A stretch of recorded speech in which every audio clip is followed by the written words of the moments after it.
What up, y'all? What's up? Turn it up. It's your boy Live. You know, I'm here to make sure you're happy and entertained, okay? So as long as I'm happy, I know y'all happy. Everything that I say in this video is for entertainment purposes only.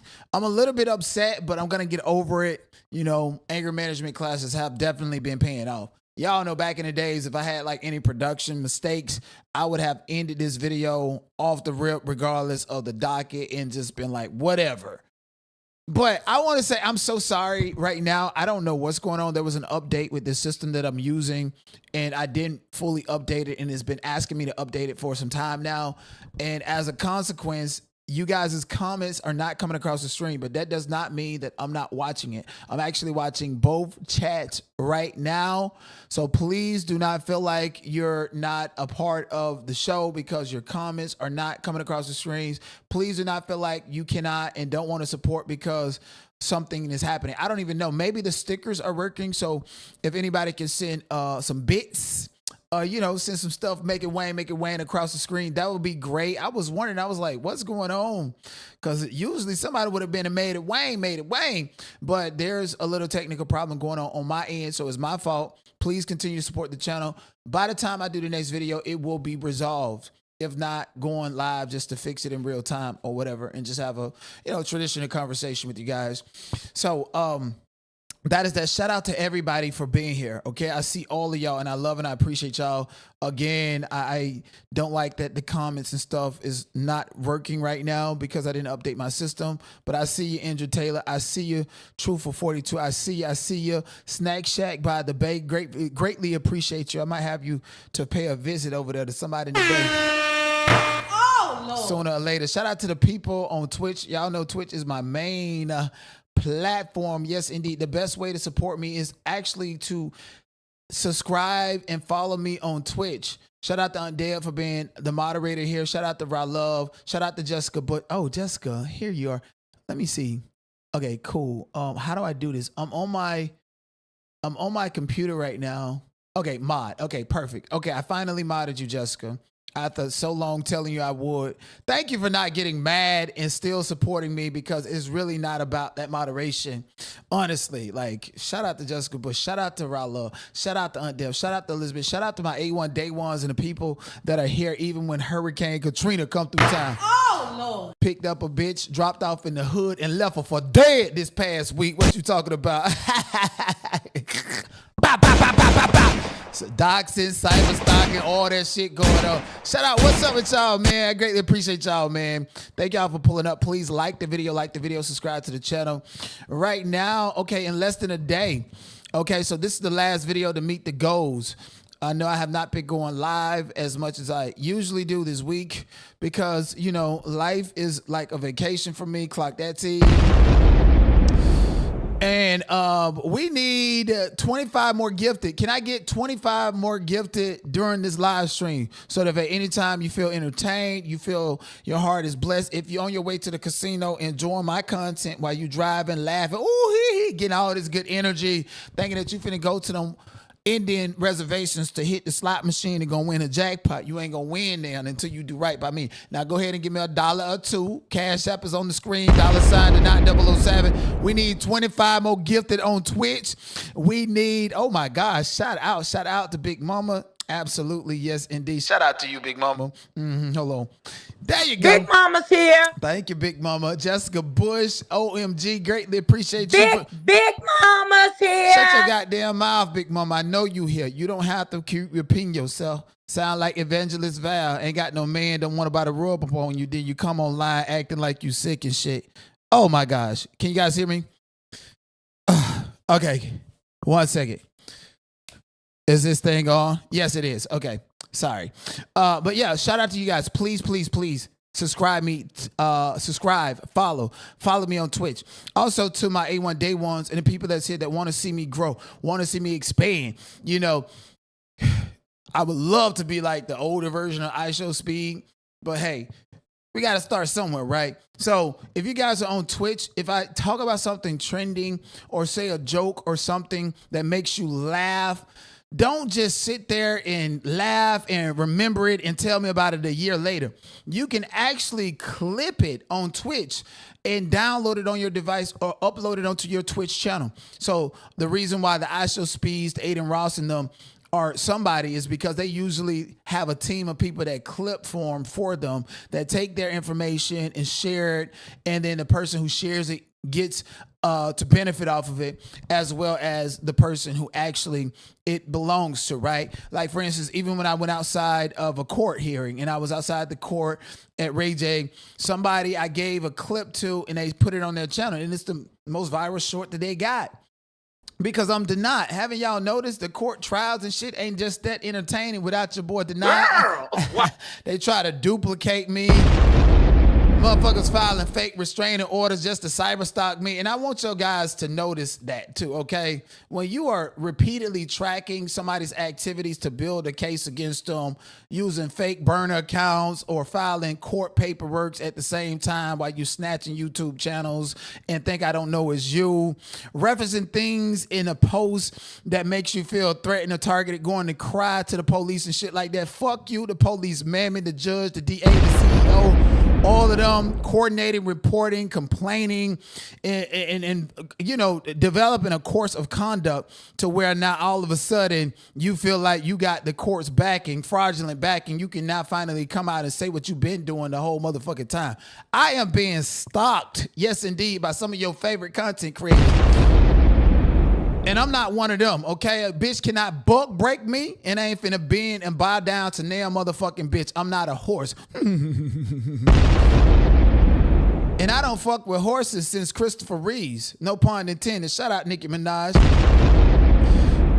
Yes, indeed. Shout out to Dad. You know, again, dropped the bitch off in the hood. Okay, oh yeah, it's this big black is, you know, and I don't mean to be discriminatory, and you can make a channel about anybody and anything, but what I see is what I clock, okay? So somebody decided to go and make a channel about a big black ass pig in a blanket, a white blanket with a dirty kitchen, with a motherfucking dingy ass busted light bulb that don't work hanging from the ceiling coming out the socket, broke ass bitches, dirty kitchens, fucking thin ass paper thin blinds on the windows and shit like that. This is crazy. You was better off staying underneath the cupboard where you was before, huh? All that scamming and all that stuff that you done did. Where is the money going? You understand what I'm saying? Where's the money going? And again, y'all making channels showcasing y'all big black pigs. They got these mouths, the oink oink, little piggy, piggy, oink oink. Fuck you talking about? Squilla, squilla. You're so disgusting. You're just a pig inside a human's body, bitch. Ain't nobody talking about you, and I want y'all to know, we not finna do these things. A bitch play with me, bitch, I'm going to the hoodoo voodoo people, the real people, okay? All this put your name in a cup and freeze it, wrap it in a cow tongue. I'm gonna pay somebody to do that for you, bitch. You gonna get up off of me one way or the other, okay? Fuck around and find out things mysteriously happening to people. Just know that y'all done got some hoodoo voodoo on you. That's a clear indicator and a clear warning for you to leave me the fuck alone, because I'm not finna come back out here and do nothing. If anything, I'm finna come out here like that character off of Bart Simpson and pick at your ass. Ha ha! You fuck with me again, I got something for you. Hoodoo voodoo it is. Okay, and I ain't talking about no punk in no goddamn wig. It clicked on me today. It clicked. I was like, did not. You're bisexual. You're whatever. First of all, I don't even care about nobody's sexuality, so why should people care about mine? But then they try to box you into the LGBTQ community, and I just don't fit in that box. Not with black people, especially. I'm sorry. It's like gay black people are and have. First of all, I'm black and I'm a part of the LGBTQ community. So what I'm about to say is not hate speech, it's not self-hatred. It is based on my observation and a particular personality that dominates the black LGBTQ plus space. There's 7 different personalities and 2 genders, but there's a particular personality coming from a flamboyant, zesty ass black man. I'm talking about people that wear pink thongs and pools and all. It's a personality trait, okay? They say and do some of the most disgusting and egregious shit. And they be the leaders and they set the standards for what's considered entertaining or not. And I just don't vibe with that. You understand what I'm saying? I go the opposite way. Punks are messy as hell. Messy. And it be women cheering them on, egging them on, especially if it's to go against another black woman. See, when I hit the internet streets, I came from Clubhouse. I was already seasoned, bitch. When I came on these WW dots like YouTube and stuff, I was going at the men, roasting and gagging at the men. I ain't need to pull up their stuff. I ain't need to know their background or anything. I don't have to do any of that because, see, I'm actually entertaining. And I went at people's heads. You understand what I'm saying? That's what the fuck I do. And to this day, people can talk all they want to talk. You probably can get an ex to talk behind the scenes, but they ain't gonna come publicly. You can't get nobody in my family to talk to you behind the scenes, and they definitely not gonna come publicly. And it's not just because my family loves me to death, and I am the it boy in real life. Since high school, I've always been the it boy. And on these motherfucking internet streets, I'm still the it boy, you hear me? Not only that, it's so much love and light, but because they know I'm going to drag the fuck out them, okay?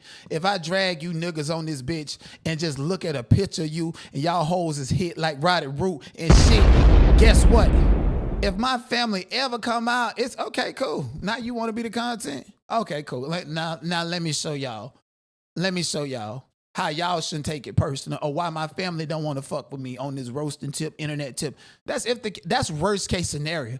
I don't even have to say that because I am the it boy, okay? And when y'all family come out here talking shit about y'all, trashing y'all, doing all this stuff and just saying some of the most egregious stuff, doing interviews with people, and you got the nerve to play with other people and they personal lives and shit like that. Shout out to Mama Dukes, you know, during Thanksgiving, you know, the Megan Thee Stallion trial. Motherfuckers was so mad on coke rants and shit, going at me, going against me. Many people, I felt like a whole bunch of people was on coke, especially Milagro Grams going at me and just going out ranting. And I'm like, these people cannot be happy.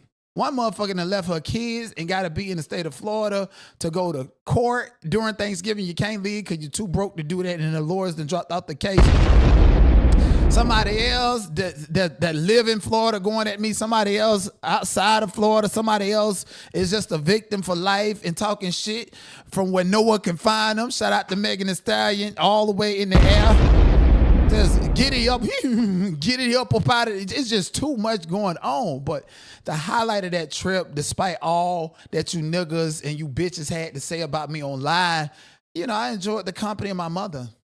And let me tell you something. I was a bad kid. I was a badass child. It took I remember the time when I changed my perception about disrespecting my mama. Shit, my mama stomped the hell out of me because I was too disrespectful. And that was it. That was that butt breaking that I needed, okay? Rather get it by my parents instead of going in the hands of the crackers or having big ass Timu teeth in my mouth. Run to them crackers all you want. We don't give a fuck. We got an army behind your boy, a spiritual one. And y'all playing with me. You can flip how many cards you want and say whatever you want to do. But I'm here with the real people and the real fucking ancestors. And if some of y'all favorite content creators drop like fucking flies, they shouldn't be stalking me and harassing me to moot their motherfucking decisions. And when they gone and get the fuck up out of here and kick the can, when their name is going to go in the motherfucking title. Charges against who and where, for what, for who? Somebody that's dead, get the fuck up out of here. I want all of you bitches dead. Shout out to Cardi B. But let's talk about the mother, since, you know, people was dragging my mother. People, you know, I got a message from somebody that I know and love, and they told me that they had to call it, fuck it, I'm just finna, my cousin who has been disrespecting her mother, seeing what Tokyo Tony said about her own daughter, and now she has a daughter. She had to reflect on the egregious, nasty things she said about her own mother. She was crying and she had a conversation with her mother, and I'm like, not Tokyo Tony out here healing bitches instead of perpetuating generational curses. Mind you, Tokyo Tony sold Black China when she was a little girl, all the way up into the point to where she had a stripper pole in her house, and Tokyo Tony had her daughter pimping her out like she was that bitch next to Diamond from the Players Club. At the age of 15, want to sleep with every man that your daughter sleep with. Who jealous of who? If she walked through that door, I would Marvin Gaye that bitch. I would Marvin Gaye her and deal with whatever I got to do. That's how. Oh, Lord.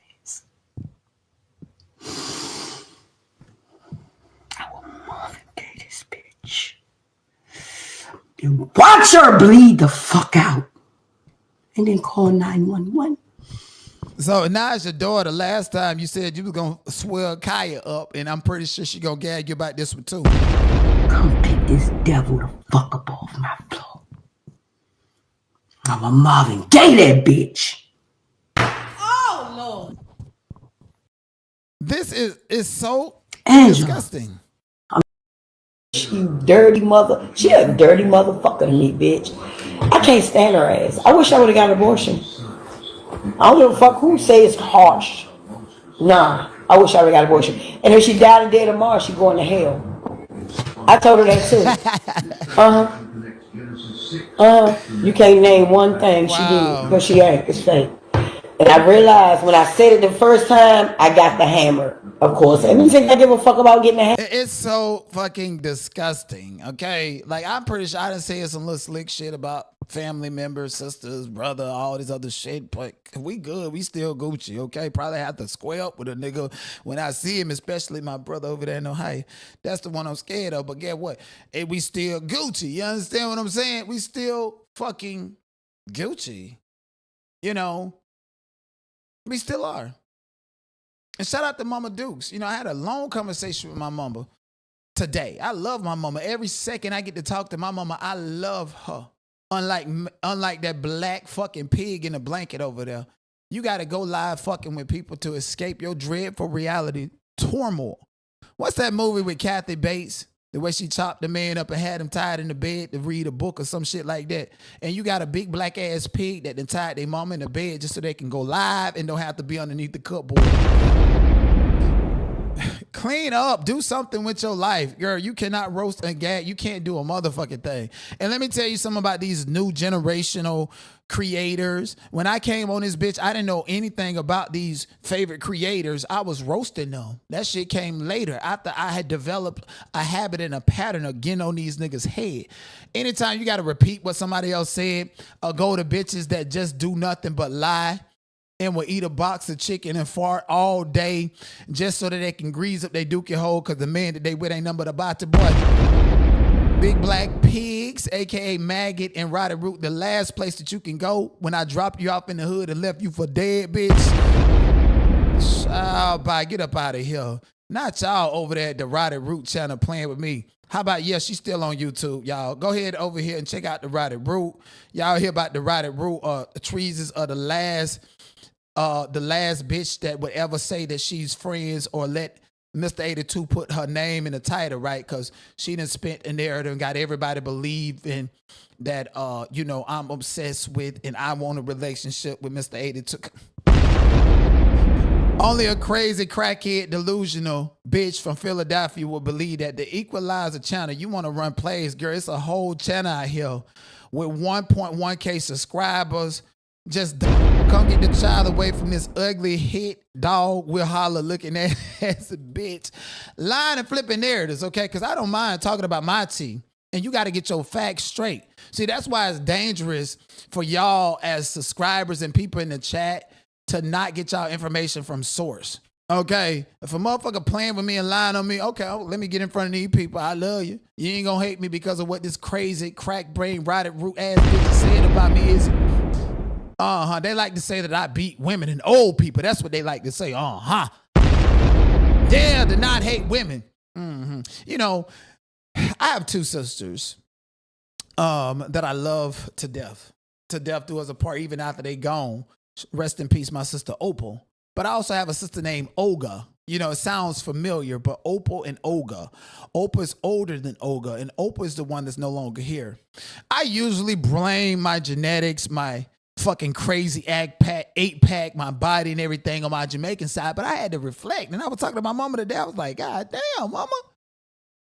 All of my brothers and sisters on my daddy and my mama's side got good bodies, great genes. Ain't none of us got no fucking cancer, got no HIV and all that shit that some of these bitches that run their mouth got. And I feel bad for the rotted root. They say you had it for 20 plus years. So is it eating at your brain, and are you at the point in time where you want to dig poop out your booty and throw it at everybody just like a fucking monkey? Is that where you are when you keep on shitting on everybody else? and talking about lying on everybody. Is that where you are, Rotted Root?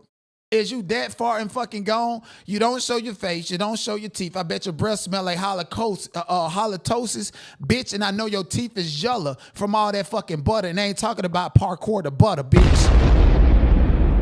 Let me tell you something, Rotted Root, and I feel bad for you. You need to go out and speak and advocate for the people in your community that's living with disease and how they can go forward and be happy and live happy lives, okay? So the best advice that I can give you, Rotted Root, is to take that motherfucking pill. Can't do it on the empty stomach, though. And stop playing with other people. Playing with dead people, mixing up facts and shit. Yes, in 2008. Wow, 2008. I had to slide my goddamn sister. How many times did I tell y'all that I beat up everybody in the goddamn neighborhood and the only person that I could not beat up and it was my sister, and it was simply because I could not hit her because I knew I was going to get my ass kicked by everybody. You understand what I'm saying? So my sister bullied the hell out of me. Then when I got 18 back in 2008, this is Olga, by the way. Still be trying to bully me, okay? Olga, shit, if I don't get along with Olga, somebody else got a problem with me. That's how much influence my sister has over me as a younger brother. And I'm like, okay, I get it. All right, I got to get along with this bitch, because if not, she going to have my mama thinking twisted. She going to have I can't speak to my nephew. God damn, you know? So you got to fall in line as a younger sibling. And one thing she always did was beat me up and embarrass me in front of these niggas that I would beat up. Like, my sister would beat me up and these niggas be happy and cheering and acting like my sister's a hero because they know they couldn't beat me up.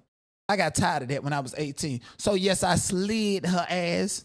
It was mutual. It was, and she didn't expect me to hit her back. And guess what? Because I hit my sister back, my sister don't put her hand on men. She don't argue with men. She don't deal with men in an aggressive way. Unlike the Rotted fucking Root, she can actually keep a man, cook, clean, and do things to hold down a house and raise a family instead of running the motherfucking streets. And now look at you, bitch. You over there sweating balls, ball greases, powder head ass just to go on a platform not showing your motherfucking face because all your teeth is brittle from that virus that you got. And, you know, talk shit about me. So that's Olga. Okay, yes, that's the sister. That's Olga. In 2008, I had to slide her ass, and I'm still hurt by that. Okay, when I see my sister, I'm still apologizing about that to my sister to this day. I love my sister. Okay, I made a mistake. Well, no, she made a mistake by thinking that she was gonna put her hands on me forever and ever, and I had to teach her a valuable lesson, and that's not to put your hand on men.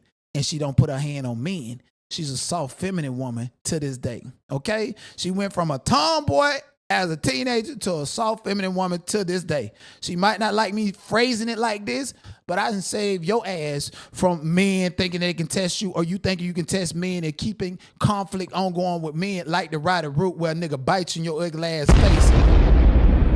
Rotted Root, you ugly, you hit dog holler. Literally, if a hit dog could holler, had a fucking poster child, it would be the Rotted Root. Just like the black lady on the Aunt Jemima cert bottle, you broke ass bitch. Going to eat potatoes from the pantry, mixing up facts. Okay, so there's a story about why I was arrested in 2008 with my sister.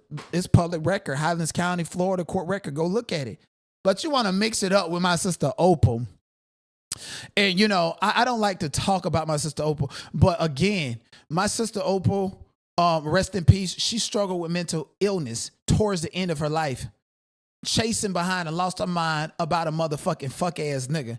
And this is not somebody who just grew up. No, this was a princess that had got a full ride scholarship to Columbia University in New York City. And this man drove all the way from Florida to New York City to get her and put a baby in her and trap her. And the issue that me and the rest of my whole family had with her is, how could you have made this mistake? Okay, you made the mistake, leave, get away from this guy. And she let a nigga fuck her head up. And it just became such a public issue. So yeah, my sister Opal probably posted, she hated me, she hated my mama, she did these things on her Jaguar right type of shit. And I don't say, like she struggled with mental health because a man fucking ruined her potential, her mind, and she lost her life behind that man. My sister Opal, okay? Never had a conflict with her. As a matter of fact, growing up, I love my big sister so much because when people picked at her and bullied her, It was on site with me. Okay, even when my sister Olga, the one that beat me up all the time, knew not to pick at and harass my sister Oprah because I was gonna get mad. And that's when she realized that maybe he was gonna fuck me up because I'm gonna protect my sister Oprah over here. We like this, right? But my sister Oprah, we're the golden children. We're the ones with the high IQ. Mine is 147 and hers is 152. They say that's novel. They say that's rocket science level, right? But this is the IQ of me and my sister Oprah. So we was like this. Okay, yeah. She was, if I said fuck you and hung up the phone, she was gonna go on Facebook and make a video about me and drag me. And I never paid her the same favor because that was my sister. And I loved her. I ain't even gonna respond to you. So she lost her life in what was reported as a single car accident, but there's more to the story, which is why I filed a civil complaint in Highlands County, Florida. And you guys can go and get the complaint. Don't listen to Rotted Root and say that I try to fraud and embezzle money and shit. What money did Oprah have? You mean the money that I took out of my pocket to bury not just her, but my brother too, my older brother and her? Okay, I'm the it boy in my family. So how could I go after some money that belonged to somebody who I actually paid to bury? And this stuff don't hurt me. It don't. The internet is egregious. Y'all can say F my deceased relative. Y'all can say all of that because that don't mean nothing to me. Because if a bitch was in the same room as me, you would not have that fucking energy. You won't, because you will feel my energy and it'll make bitch ass niggas, gay ass niggas run to the court to file restraining orders. Energy alone, bitch. I told you I'm like Goku. Y'all seen Goku, Ultra Instinct? The nigga blink his eye and he did. But yeah, I'm built like that, okay? If you was in the same room as me, you wouldn't have that energy. So I don't mind y'all saying that, but what we're going to do is correct it. We're not going to let crazy cuckoo birds go and feel like they're getting valuable information when you can Google this shit yourself is what you can do. And what really ticked me is when the Rotted Root was like, oh, he's obsessed with this person and that person. You lied, ma'am. Listen, everything about you is right here. And the same thing I told you, the same thing I told Kimmy, the same thing I told all of you pussy ass niggas over there in the hood. Your turn is coming up next. And guess what? You might actually be the source. And you got a whole fucking page dedicated with hundreds of videos exposing you and what you've been doing since the motherfucking party line fucking days, you broke ass, scam ass bitch. Look at them yellow ass teeth. And that is the same color as her teeth. So when I tell you that she has been suffering from some type of virus, and I'm not picking at her, it's just at this point in time when you know people are suffering from complications dealing with HIV AIDS and showcasing yellow teeth and just going off on people and blaming everybody else. Like, people have put HIV AIDS on me. And that is so fucking ridiculous. I get tested, I post it, motherfucker. I don't mind showing it. So, Rotted Root, since you want to lie about my real life, what about your real life? How about you post your HIV test and I will post mine too, so that the people can understand why you so crazy, delusional, and losing your motherfucking mind. It has nothing to do with a man. You can't keep a man. Your daughter exposed that. You sick the nigga on your daughter when she was from the age of 12, 13, 14, and 15. You and your big ass sister stomped on your daughter's back to get rid of the baby that belonged to your nigga and kept her from going to school certain days so that they didn't find out that your nigga was sleeping with her. And then when she ran away and came back, you beat her not because you cared about her running away, but because you had to now worry about that nigga going out and cheating on you with somebody else's daughter when you sacrificed and offered your own daughter up just for the attention of a man. Is what you did. Generational curses. Somebody raped you. You told that story on yourself, and I felt bad for you. I poured into you. I sent you some money to get some motherfucking chicken because all you do is eat Popeyes and the fucking potatoes from the food pantry all day, you broke bitch.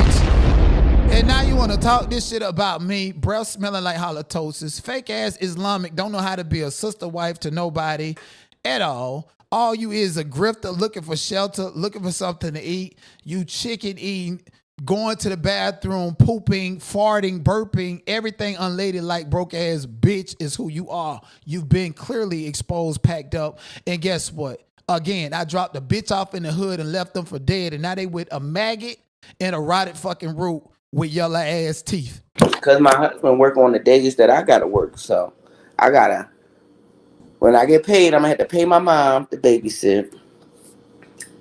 And I gotta pay for my Ubers back and forth to work. So I can't afford to eat out. So I'm about. Child, the lady with the tattoo on her neck.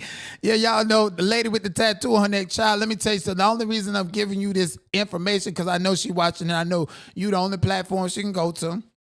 And she done promised you money in your Cash App and promised you $150 for next week. And I hope you take some of that money and give it and do something for baby trees. Unless, of course, you're doing the same thing that to her that you have done to your oldest child while letting a creditor, a body man, a whole grown man take advantage of your son. And it ain't telling what he's doing with your goddamn son.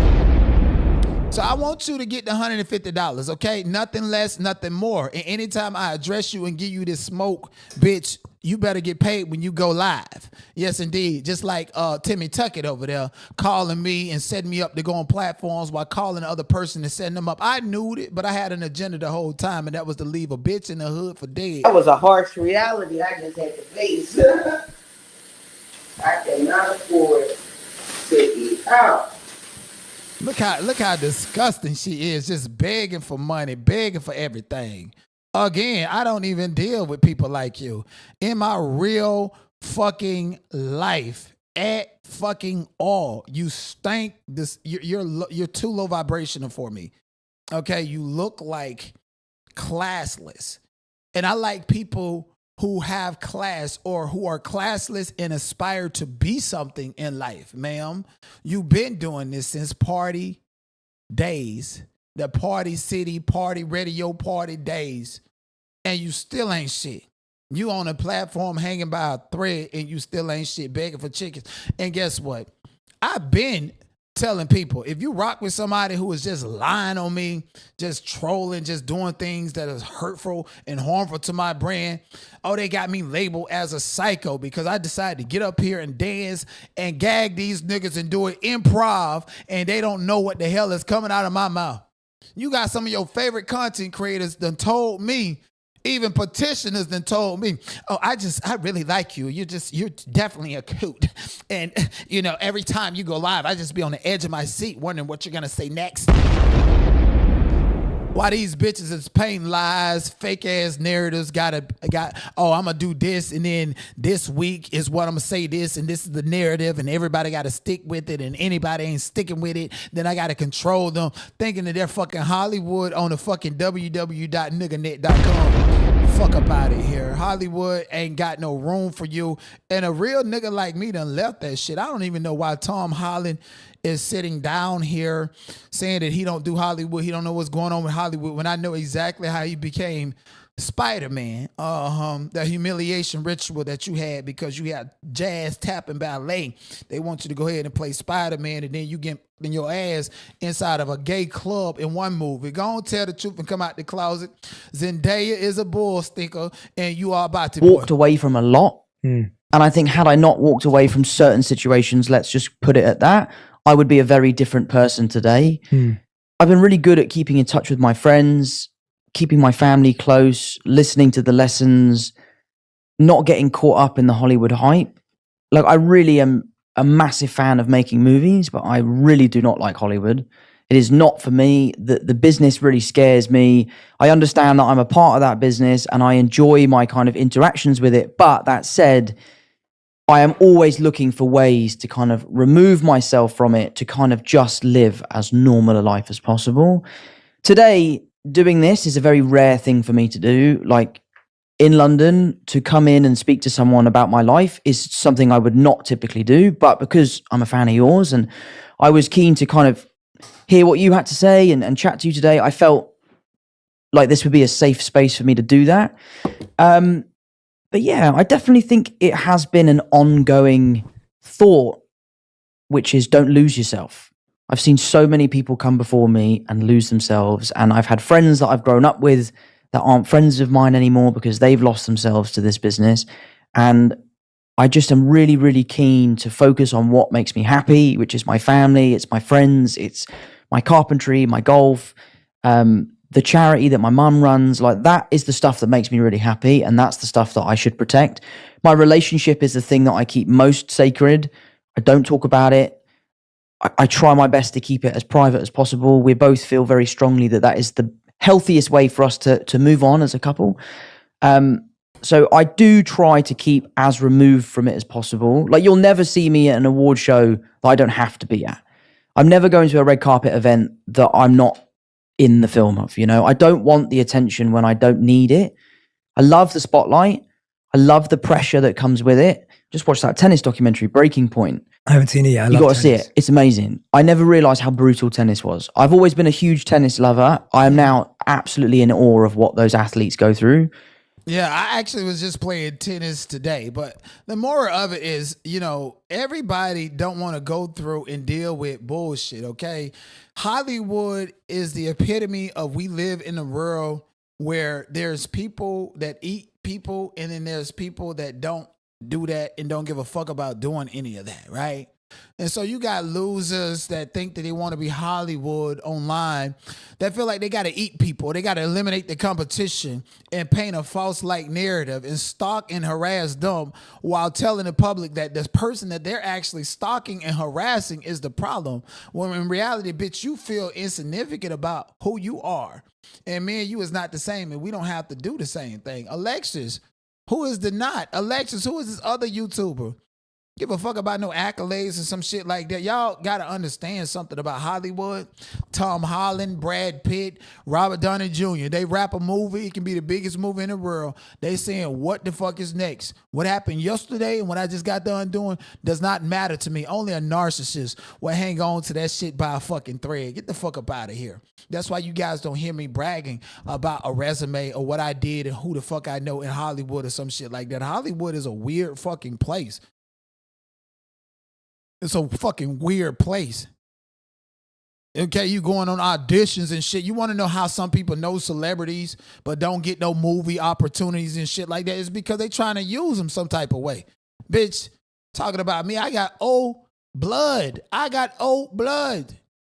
The blood that everybody want, bitch. I done donated the blood to so many celebrities and they done paid me handsomely. And they weird as fuck. They freaks. They got HIV AIDS and they use good, clean blood like mine in order to filter that shit and stay alive. That's how Magic Johnson got rid of his. Try to filter that shit up out of their body and stuff. Hollywood is a weird fucking place. Want to chew on your ear, tell you how beautiful you are, but don't want to give you no fucking opportunity. Want to love you in the dark. Want to keep you like a prize and don't want to uplift your talent. I got tired of that shit, bitch. You ever heard about a gaffer that's staying a gaffer, even though he probably got the next best script in Hollywood? They try to compartmentalize you with, oh, you're an actor. Oh, why are we surprised that Michael B. Jordan, after 20, 30 years in Hollywood, finally is a producer and supposed to be praised? He should have learned what to do already, and he did. But they try to box you in, oh, you're just an actor. You can't produce. You can't come into this room unless you go through this initiation. Oh, we need the knot's blood to stay alive. Bitch, it was like I was in an episode of True Blood in Hollywood. Okay, it's fucking ridiculous. They like to box you in. And so if you are a blood donor, that's what you are to the celebrities. If you are industry groupie, and future get your AP and you get passed around with the rappers, that's what you are. And they want to keep you there. And act like that's the reality that you are in prison in. Get the fuck up out of here. People is tired of that shit. Tom Holland, go ahead and tell them what you did, because I know all the stories and I done talked to people and seen some motherfucking pictures of you. At least he got his back broke inside of a movie, a short film, like he did in real fucking life. Went on and married Zendaya. We know that's given. She should have stayed with Trevor Jackson. Shout out to him. A woman ends up in agonizing pain after getting $1,200 veneers done from unlicensed practitioner in a salon, veneers in a salon. It hurts so bad. It's terrible. It feels just like a toothache. This is what Vashay Bowen's teeth look like after she went to an unlicensed service provider offering high-end cosmetic dental services. Bowens told me she found Kane Jones on Facebook and thought he would be able to enhance her smile with veneers after having partials and gold teeth removed. I also took the partials out of my mouth and sent him a picture of how my mouth looked without the partials.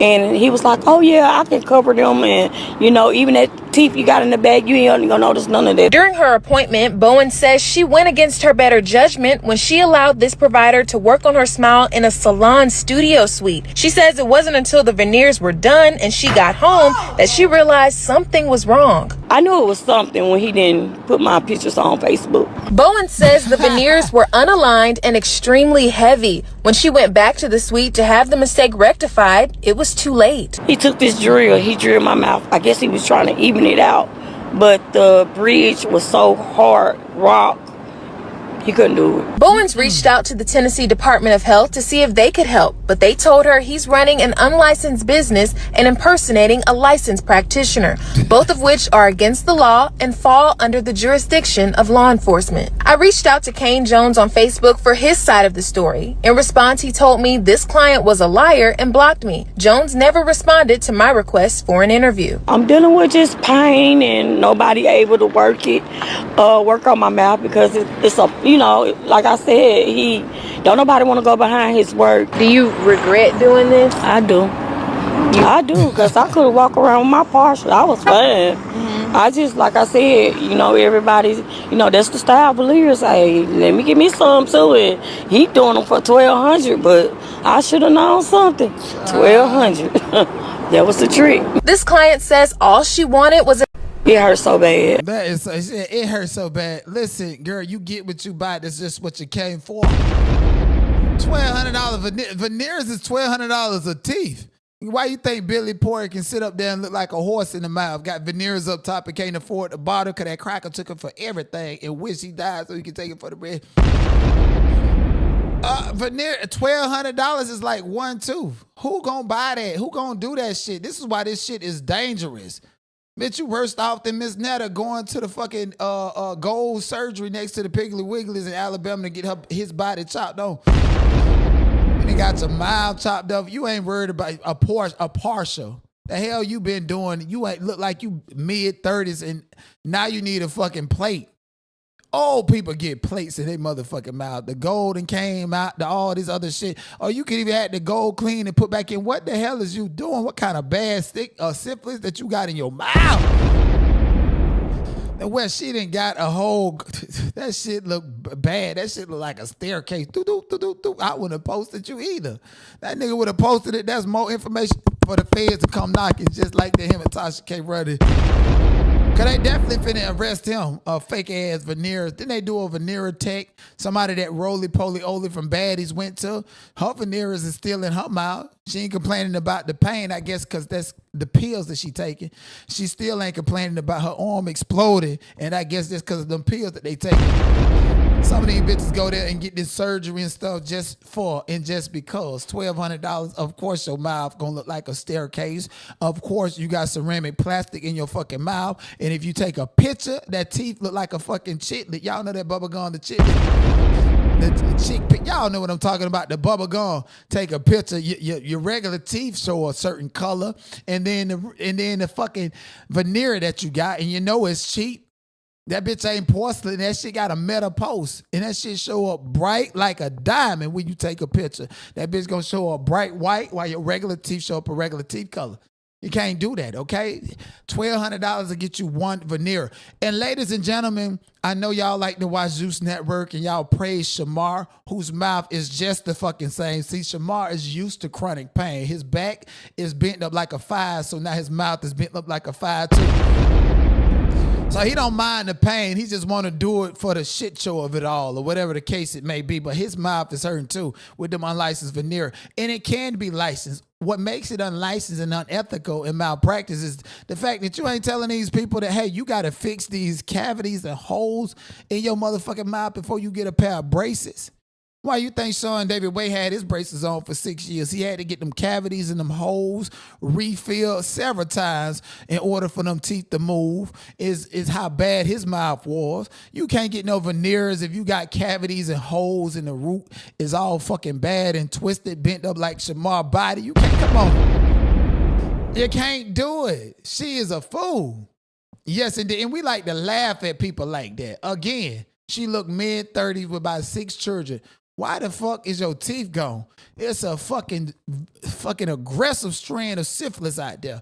It just deteriorates your fucking teeth at this point. Just say, ain't no amount of calcium, ain't no amount of milk can help your bones in your mouth. They just gonna be deteriorated out of this motherfucker.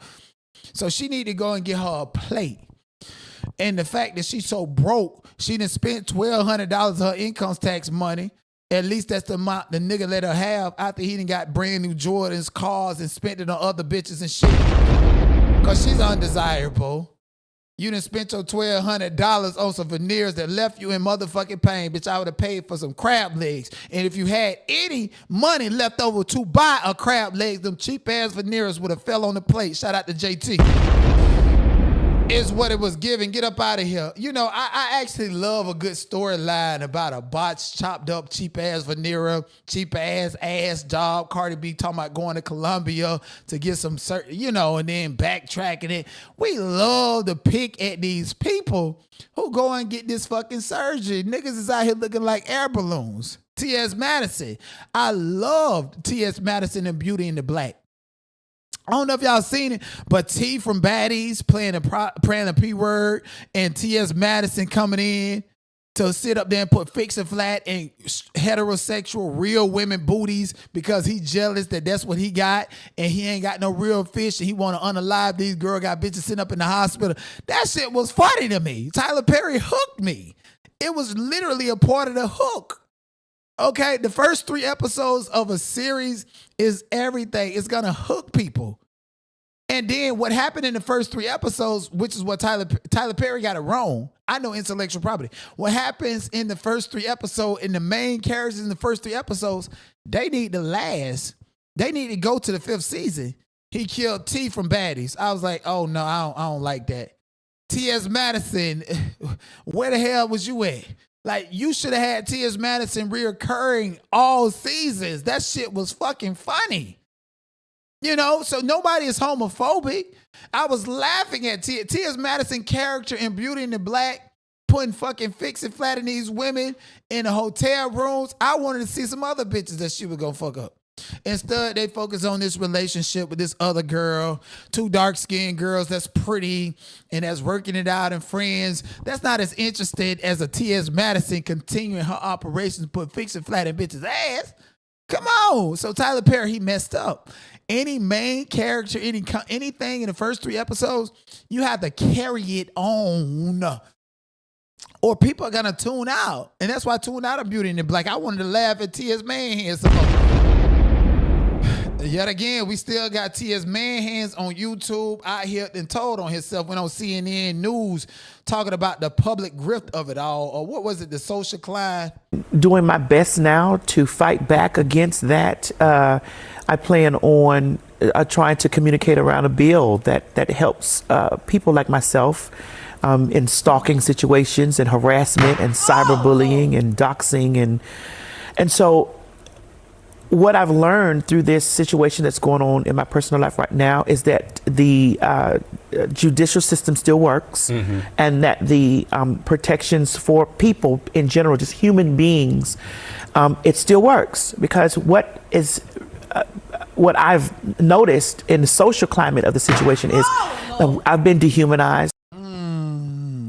In the social climate of the situation is I've been dehumanized because I'm trans and the social climate, the social climb of it all is where you want to focus, right? T.S. Madison, everybody has the right to run for office, to advocate for any legislation that they want to see passed. Everybody has the right to do all of that. But we're sitting up here seeing T.S. Madison throw a black man under the bus in a sun downtown, by the way. Okay, T.S. Madison, while you advocated for transphobia, people are now realizing that the DL Whisperer is actually locked up and being abused and mistreated and have essentially put his life in danger in a sun downtown in Georgia. Georgia is the same place where we seen 2 black teenagers, twins, found in the mountains unalive. They're hanging them in the trees. This is the Bible Belt. This ain't Fulton County. This is a whole Gilmore County with 70-80% white people because it was your dream to go from Miami, Florida to Atlanta, and now you live amongst the white folks in Gilmore County. They don't want shit to do with you either.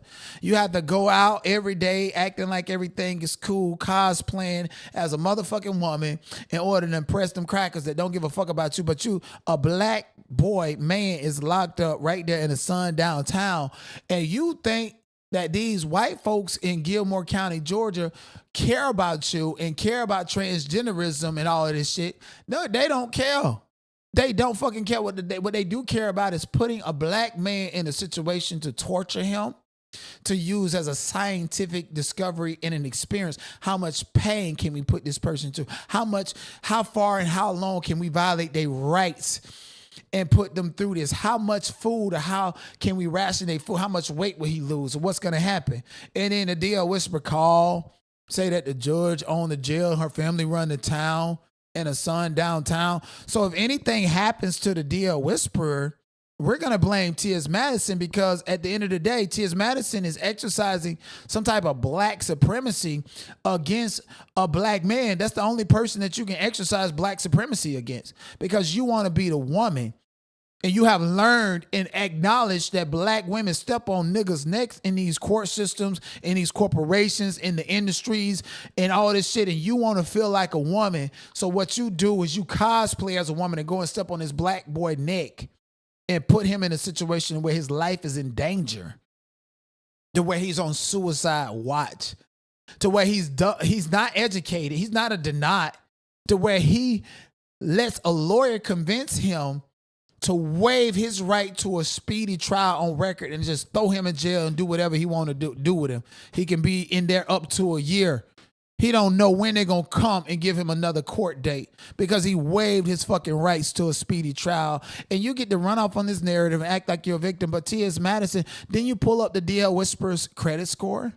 Don't you talk about people? Don't you wish death upon people? I remember hearing the video that you said on Baphomet's platform that you wish that Tasha K's son was unalive and you was kick his head because he got a big old football head, and you quick to go at women and shit like this. You participate in this nigga net game too. And because his boy drive past your house, now he's stalking you. He didn't have no pow pow. He just drove past your house and posted it online to troll. And you knew that, and you're not scared of him.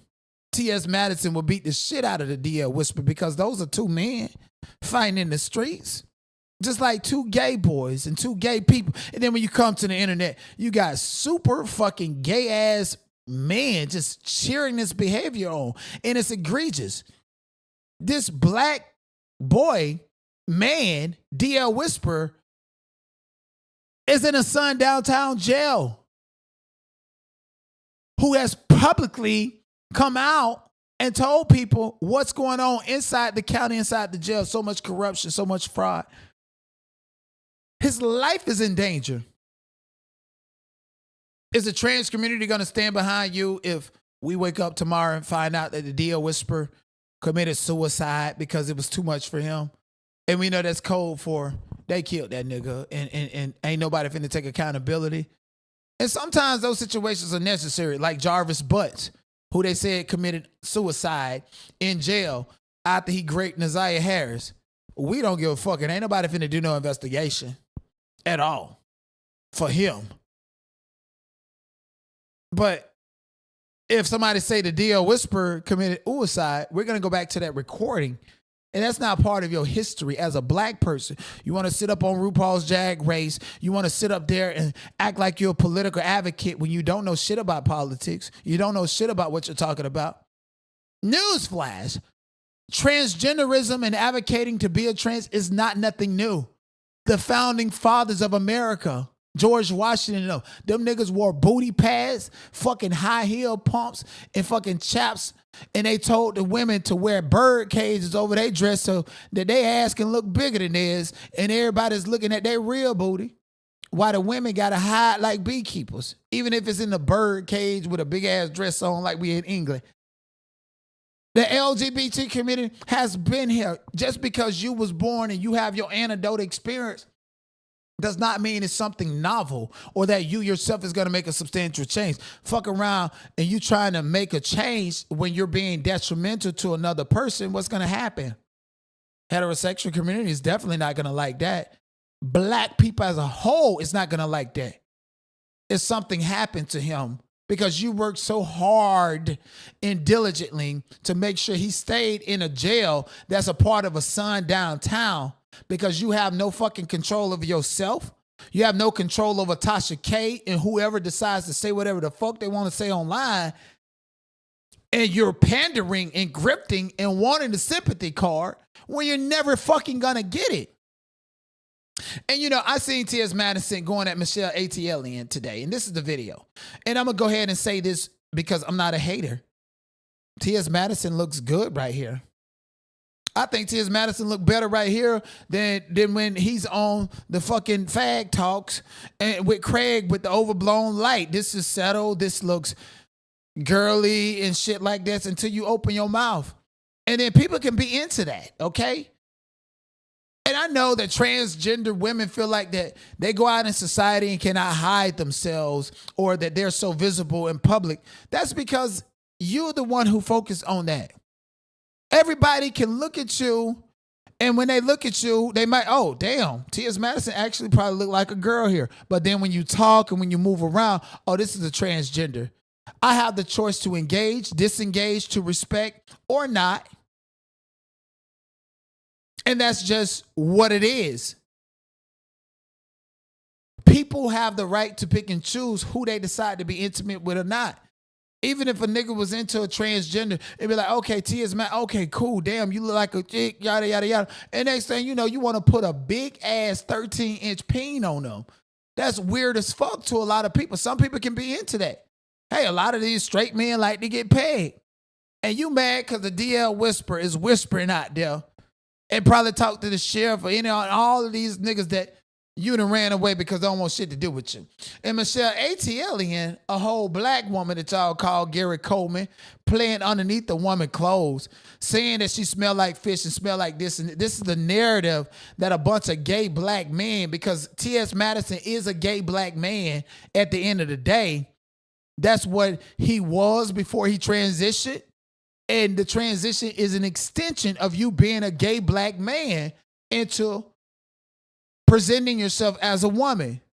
You are a hyper gay black man that thinks it's okay to do and say some of the most egregious shit against women and against the entire black community. So as long as you can hide behind the LGBTQ plus community, when you and I both know that only white men like Aiden Ross actually benefit the most off of the LGBTQ community.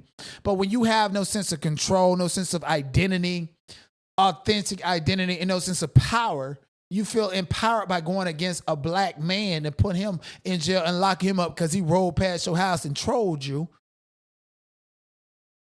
and silencing him. But when it comes to black women like Kaya, Michelle ATLien, you really quick to go after these women. Everybody know about the copyright strike game. You've been on YouTube for over 15 years. Y'all niggas was going back and forth way before YouTube even allowed people to crank up live streams in this bitch. And you acting like the copyright strike game is novel to you. And this is your justification to grab Michelle ATLien by her football head or whatever else you said. With the shit. Really? Okay. Touche. Touche, fat, stinking, sloppy ass motherfucking hoe. Touche. And I went to see, like, well, maybe let me make sure that I didn't go against any copyrights. I didn't go in. Let me make sure, like, you know, I was over there like, let me make sure that I didn't do anything that was not right. I'm on my other phone looking at my because I don't know how to. And for context, Michelle ATLien put a copyright strike on T.S. Madison as her response to not being able to take the roasting gags. We all be out here roasting and gagging, okay? And roasting gag is fair game and shit like that. But my whole thing is, you're so quick to go back and forth with a woman like Tasha K and Michelle ATLien. If Tasha K would have rolled past your house, you wouldn't have filed no fucking charges. You'd have went live and played that ping pong game with her. The same ping pong game you finna reference here. The same ping pong game you playing with Michelle ATLien. But when a nigga step to you, somebody that's actually the same thing as you want to run to the police and file police reports and cyberstalk. I don't Orthodoxy motherfuckers. know really how to work this StreamYard, stupid ass StreamYard shit over here. So I'm reading y'all comments, and I'm finna make a couple new people some moderators, bitch. Adina, she been stalking me. It ain't been, she's been doing that. She just ain't, she's crazy. She just, and unhinged too. She just do hers a little bit on the sneakier level than TS, you talk about people. We all talk about people. That's just what it is. Have you ever tried to have a peace treaty? Have you ever extended an olive branch? Have you ever tried to figure out what exactly is the problem and go from there? Or you just a fucking narcissist and don't want to take accountability in the situation? That's the only way to do it. So stop trying to call people unhinged and crazy because they telling their experience with you and you haven't given them an opportunity to move forward. It'll be different if Michelle ATLien was like, T.S. Manhands did this to me. T.S. Manhands apologized, and I don't care, and I'm still going to talk about T.S. Manhands until the wheel fall off. People have the First Amendment, even if you don't like it. Okay? Is this a character trait? Is Michelle ATLien going to drag me because I'm talking about some stuff that she don't like and I'm saying some things that she don't like? Or is this an individual situation that's going on? And T.S. Madison is very good by galvanizing the public to make things a public issue when this is an individual situation. Trans women and other trans women and what they're going through has nothing the fuck to do with you and DL Whisper situation.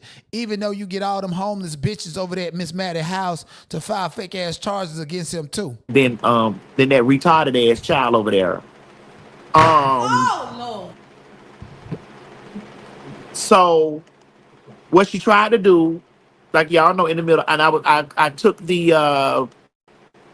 the video, I cut out her part just to make sure. Like I was like, let me make sure. Then I went on her page and I started watching videos of her, using my content. And I'm like, well, damn, what mine? What was the difference in content that I did with her shit than mine? ATLien. This video is maggot motherfucking hoes, right? That's what I don't like. That's what I'm saying. It's like you're quick to charge at women. Michelle ATLien has 128,000 subscribers. She's connected to all these prolific people, whether good or bad. And it's beneficial for you to go at Michelle ATLien. It's a man, it's beneficial for you to go at it too. But you don't like that. You want to silence black men and say, oh, this person is a stalker. This person has no right to talk about me or whatever. I be fucking damn. God works in mysterious ways. Luckily for me, my life was planned before anybody filed any paperwork against me. Before I was sitting in there talking about I assaulted. And assault does not mean that you put your hand on somebody. It means that you scared the shit out of somebody, period, point blank. Assaulted a public official. My life was already planned, and what I'm doing right now was already premeditated and planned. Ain't nothing gonna stop my motherfucking life. And thankfully, my plans are working where I can continue to fight for myself. People have the First Amendment right. T.S. Madison can go live and say, I don't like this about the heterosexual community. Or I think this about Japanese people or Asians, Indians, or immigrants. Everybody can do that. Nobody's trying to create an echo chamber unless, of course, it's so personal and dear to you. Everybody does not have to support transgenderism. Everybody don't. Black women supporting transgenderism is to their detriment because there's even a thing in China to where transgenders are now carrying babies. That means that women become obsolete. And then you got meatheads And political people like Nick Fuentes saying women are trash and they're only useful to carry babies. Use them as a tool and as a womb. And they become obsolete even more when T.S. Madison can come out here and take all your men. And most of the men, they get high off of Molly, Tusi, crystal meth, or whatever. Tusi. Even the rappers go to jail to beat themselves and have niggas with fucking weave in their head, weave that they done collected off of 5 or 6 bitches that have been in there and going to prison and putting in their head while these niggas is high, standing up tall. Black people, again. And this is a byproduct of black people, heterosexual, gay, doesn't matter. We're so good in the bedroom. But what about that dinner table? What about that board meeting? What about planning for the future? We still having kids out of wedlock, promiscuous activities. I can never live in or sleep with anybody. Like if I'm interested in somebody, I don't give a fuck if it's Kyla Pratt. Kyla Pratt was my first crush, okay? I ain't even gonna lie to y'all. Growing up, I was Kyla Pratt. I was like, I didn't off the Kyla Pratt. I ain't even gonna lie to you. 101 Cousin Skeeter. Kyla Pratt was that it. But if she can't have no conversation at this day and age and only got that to offer, then you're a fucking hood rat. It's only the most flamboyant gay people in the black community, which includes transgenders, who just clean up their speech and soften their voice. T.S. Madison had the nerve to talk about Michelle ATLien snatch when transgenders are now dying and getting constant infections because they voluntarily had their scrotum removed and now they got an open sore. That's just what it is, an open sore, because you can't use it. How many times transgender got to go to the doctor to get some fish stapled down there to try to make it feel like something and still get popped in the bookie hole? Because it ain't no good. I'd be damned if I get my scrotum removed and it's an open sore just leaking pus, blood, and sawdust all fucking day. Huh? And you want to play with this heterosexual woman and talk about her snatch like you know it and like you have personal experience of it, okay? And I know, you know, and I know them gay men don't know it because, see, the last time they had some cool is when they was born. But I know for a fact, sometimes you really have to get up on these bits and have them to open it up for you to smell all of that. If y'all ain't been that close and intimate with Michelle ATLien, how can you say she smell like fish? And where's her ex-boyfriend? Where you getting these facts from? It's funny because you're a gay-ass nigga and you saying that shit about a black woman and you galvanizing other black women to tear her and playing underneath that woman's clothes. When even if her body was all tore up from the flow up, who fucking cares? And I'm here to tell you a secret. Just like them big-ass, gay-ass punks with the big, nasty, sloppy bodies like T.S. Madison, it's them big, beautiful women. They get the most stick. Mm-hmm. Okay, I remember hearing Shut Up by Trick Daddy, okay? And C-Rap said he was talking about smashing bad chicks all night and then going with the fat hoe whenever he was ready to bust. Yeah, it's like that, okay? These bitches want to push it out for niggas too. Dead ass, I'm telling you the truth. Okay, them little skinny girls that's good and everybody want.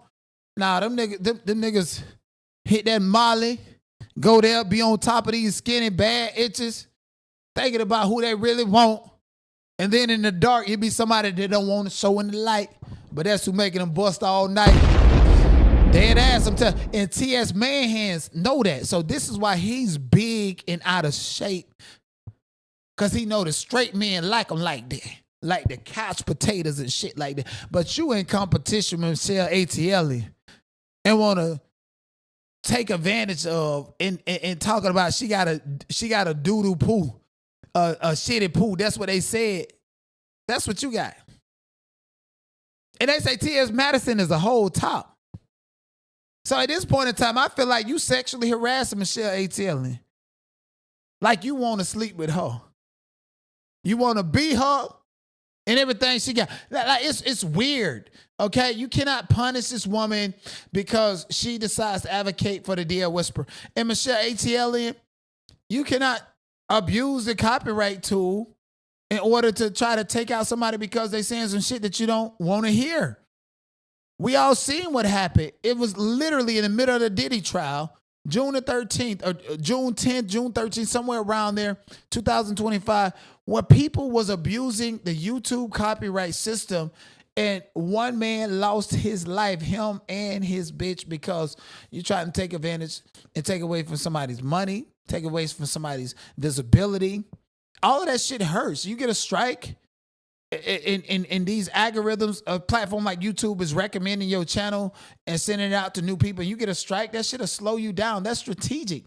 And these content creators know how to play that game. It's been played with me.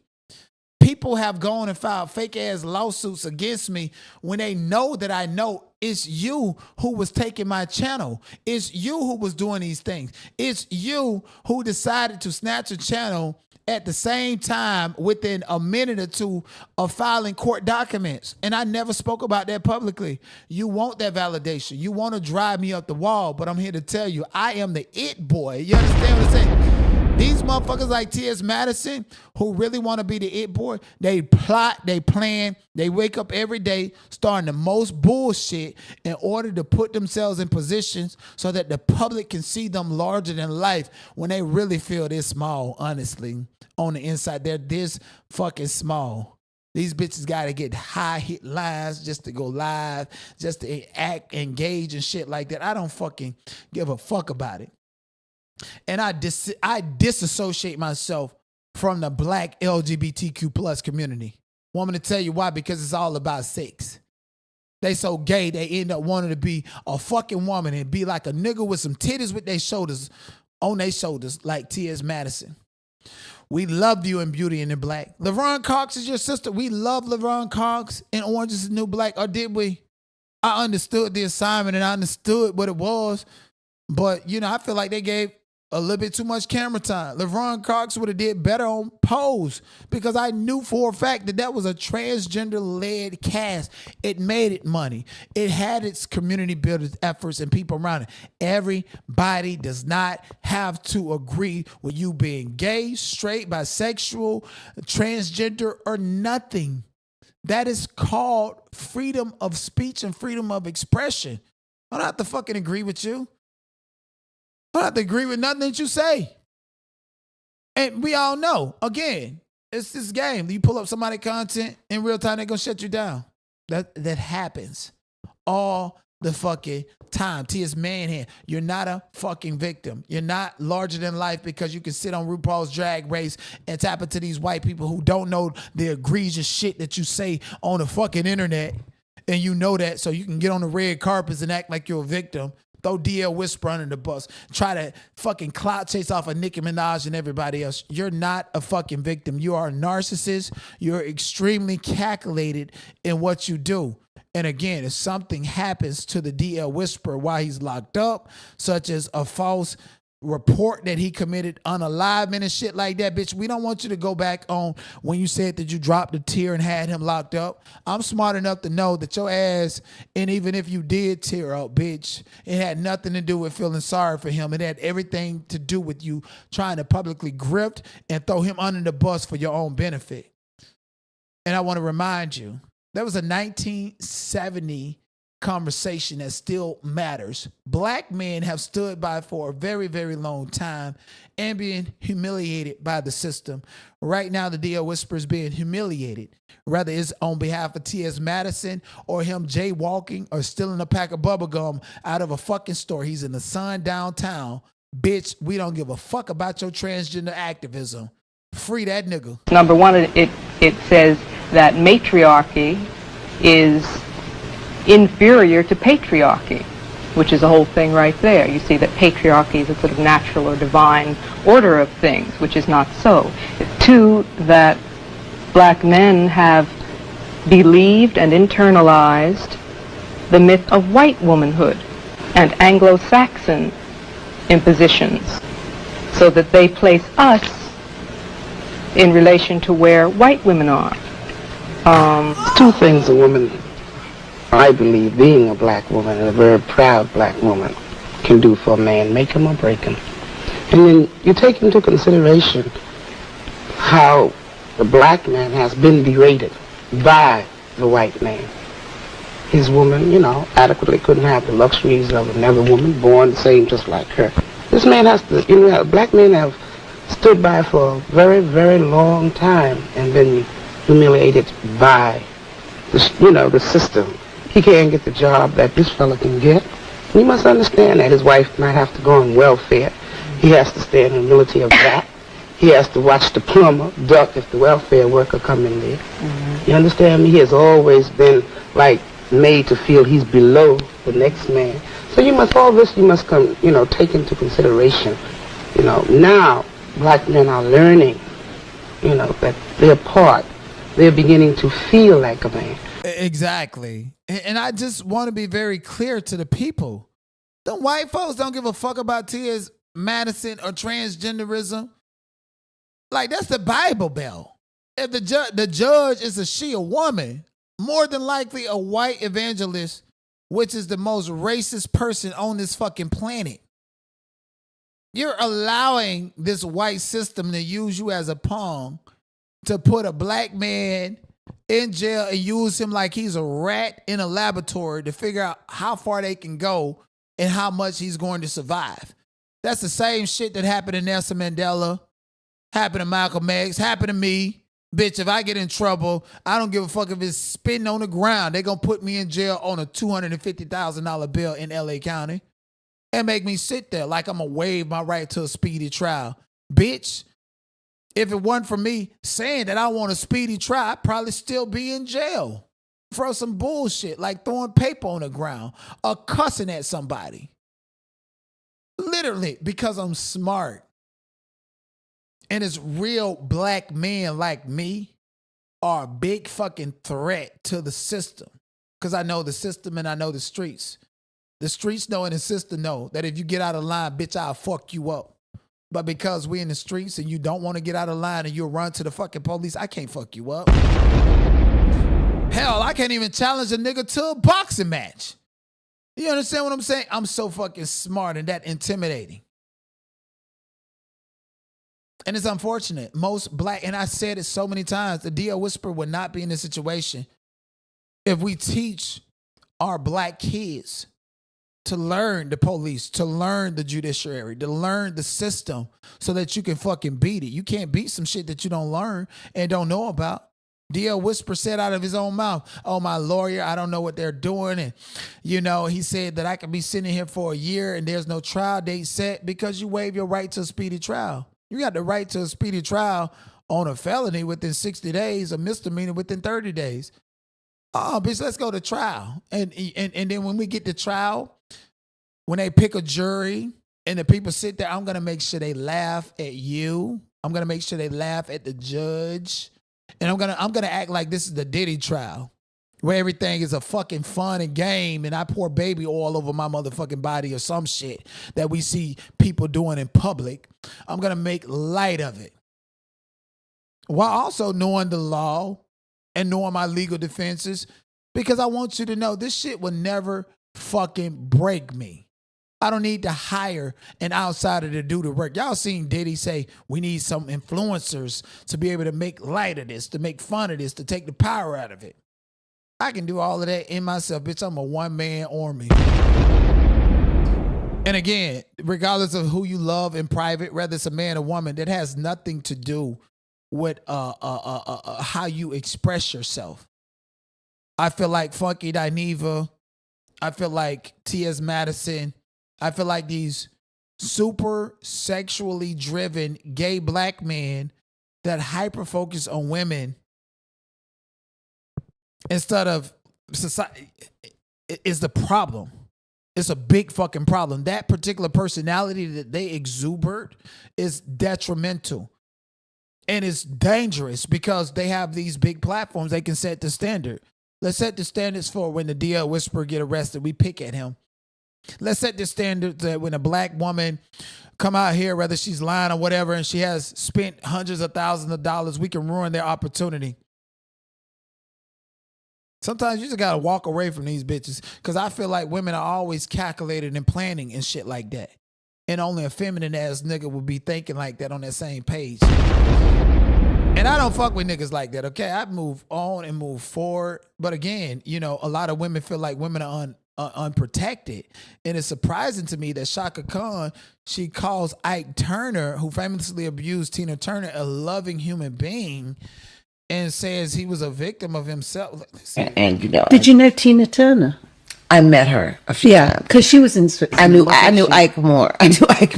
Oh, I knew him. Was he a bad guy or a good guy? No, he was a lovely human being. Yeah. Just he was Had a bad victimized. He was a temper. victim, of himself and of the what we do for a living and of drugs and stuff like that. It was just, and me too. I was like, we were having fun together, but it was not, a good time in either of our lives. We were going through some shit, but shit happens. It's life. There's a lot of recording there, and Did you know Tina Turner? I met her a few times. Because she was in Switzerland. I knew Ike more. I knew Ike. Oh, I knew him. Was he a bad guy or a good guy? No, he was a lovely human being. Yeah. Just Shaka Khan, we love you, we respect you. I'm not gonna disrespect, but it's given you was probably a hoe. You knew Ike and you met Tina a couple of times, and y'all all mutually knew each other through the music business. I feel like Shaka Khan slept with Ike Turner, which is why she's advocating for him. And because I guess the peen was good to her and she has a different experience, you want to minimize what another woman had been through. This is where the lines get blurred. I feel like that's fucking atrocious. We know for a fact what he did to Tina. You can't stand by your sister. You can't be like, Ike was, he's a phenomenal person. You fuck that nigga, Shaka Khan, okay? Your old ass is messy as fuck, is what it's giving. Because ain't no fucking way in hell that you're going to come out here. We even questioned Jay-Z's lyrics in Drunk in Love when he said, eat the cake anime. We felt like Beyonce was in a abusive relationship, and then we were slowing the video down and seeing she was going to blink twice or some shit. That's fucked up. Ike Turner is a fucking monster. How he treated a woman, pimped her, made her go get the bag, and fell off as soon as she left, and took control and ownership of herself. And for you to sit up there and say he was like this great person, you fucked that nigga Shaka Khan. Yes, indeed. Who's seen Baddies tonight? I ain't seen it yet, but I'm definitely going to watch it later and definitely gag these hoes tomorrow. I remember when Bad Dolly was on that goddamn bus, and some of them said she was acting up because she wasn't getting high, and she was going at Cold Killer, and she specifically said to Cold Killer that her and her nigga got some shit going on the same similar fashion that her and Mariah got going on. So a no good ass dog ass nigga sitting here making you go out and make all this money and you bring it home to him while he sit down and play PS5 all fucking day. Bitch ass nigga. Ike Turner's in all these niggas. We don't need no record label. We been turning down $1 million deals. Ain't that right, baby? Yeah, we what a record label needs. Yeah, pop it, stop it. This ain't shit, ain't it, babe? Oh, no. Cause if I go to that motherfucker safe, man, that's just one of them. You see what I'm saying? Hey, we don't. That's crazy. I ain't never seen nobody post a safe so says one comment, and I didn't see it either at all. And today in the state of Mississippi, showing a goddamn safe, and she up there collecting and counting up money, and your ass don't do nothing but play 2K and buy all the chains and shit with Bad Dolly money and shit. That's why they said fuck you up in New York, because you're a dumb silly hoe. Get rid of that nigga Bad Dolly. Is the stick that good? If it is, why do people clock people? Listen, I guess that's their relationship. That's all I'm gonna land on. But at the end of the day, come on, bro. How you gonna show that you in a house with no furniture on it and you got all this money in a fucking safe? Like, nigga, y'all finna get robbed over there in goddamn Mississippi. Absolutely. That's what I feel like. But anyways, moving on. Violence, everyone loved to focus on violence against women at the hand of black men, but a lot of these women end up unaliving each other, like the story that I just see here.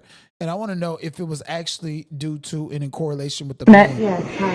Hey, this is Detective Poppy, Sergeant Poppy. Hi, nice to meet you. We know that there was like an incident that happened earlier today. Has anyone called you about it since? No. Was somebody supposed to? Well, we just got another call about it. So I guess the girl went to the hospital and she died. She died? She's dead. So, but we know that there was like an altercation that happened beforehand. And that was mutual, and she came here. Yeah, we understand that. Yeah. So, but because of it, I wasn't going to kill anybody. Yeah. I'm not that person. I get it. Yeah. But because of that, we have to kind of talk to you guys and get a more formal statement. Sure, okay. Wow, I'm so sorry about that. That was not my intention. I've been mentally going through a lot. I have bipolar depression, and I'm just going through a lot right now. Yes, hi. See, y'all done fought this lady, got the clicks and the views, and was like, it's mutual, and she died. And now you get up here, I got bipolar disorder. No, ma'am. You can say that during the sentencing hearing, okay? Yes, indeed. Say that during the sentencing hearing, because y'all bitches about there playing with each other, fighting each other, disrespecting each other, and thinking it's cool. And more than likely, again, I'm pretty sure it was behind the attention of a man, because doesn't nothing get black women out their body more than fighting behind a man, even if it's on the metaverse. I went to the hood and I had some bitches screaming. No shade. Y'all know ain't no goddamn Big shade. Mama's here. Love y'all, but go to the hood, motherfuckers screaming and fight. Big Mama's here. Damn, Big Mama cloud each other eyes and shit out like, God damn, that shit just toxic. Everybody ain't really want that shit in their motherfucking life at all. It be the Pookies and Ray Rays. You put them on a t-shirt, they commit the most heinous crimes, and then the family want to get upset when these niggas get sentenced to 25 years in prison. Mr. Fontenette, there was a time some years ago that there really wasn't even a question. Everyone, state's attorneys were recommending youthful offenders, probation, let's give everybody an opportunity. And things have just changed in such an incredibly dangerous way with young people doing what I just saw you do on that screen. I cannot imagine the fear that person had that was working in that store, that he now has, just trying to go to work, make a living, and go home. And he has 3 people come in and not just grab a little quick something and run out, but terrorize him for quite some time. Pulling him around, yanking him around, putting guns in his face, all 3 of you. I also, in addition to the PSI, get jail incident reports. And you apparently like to fight and jump people, which is what's been happening in the jail. So it makes it very difficult for me to go, oh, this is somebody that's going to get out and behave, who can follow the rules, because you can't even follow the rules in jail. And the pre-sentence report shows that you're a high risk level, which tells me that after they've looked at everything, that you don't have, unfortunately, a good likelihood of being successful if I were to put you on probation. And Mr. Coleman's right. We're tired of it. And there's got to be something done. So in cause number 25, DCCR 1759, I'm going to find that you entered your plea of guilty freely and voluntarily. I'm going to find sufficient evidence to find you guilty. And at this time, I'm going to find you guilty of aggravated robbery. I'm going to sentence you to a term of 25 years in the institutional division. And y'all really wanted this guy to get out of jail? To terrorize the neighborhood, to rob up people, shoot up people, put drugs and all of this other stuff, and then go to the jail to fight and act like you top dog? Y'all want to blame this white woman? No, he deserved this. He deserved this based on his criminal history of what he has already done. Is what he deserved. See, and this is why it's very important to fight, to keep your shit clean. Me? Motherfucking, you can arrest me. Let's get in the orange. Let's do all this. Let's go to jury trial, bitch. You don't want no smoke because I'm finna beat you. No criminal record. You can arrest anybody for anything, but there's certain specific character traits that actually showcase itself. And that is in the record itself. You was found guilty. You've been taking plea deals. You actually pleaded guilty to this crime as well as other crimes and other behavior that the judge highlighted. Why is your family tripping? How many kids you got on the way? 27 with 9 kids. Huh?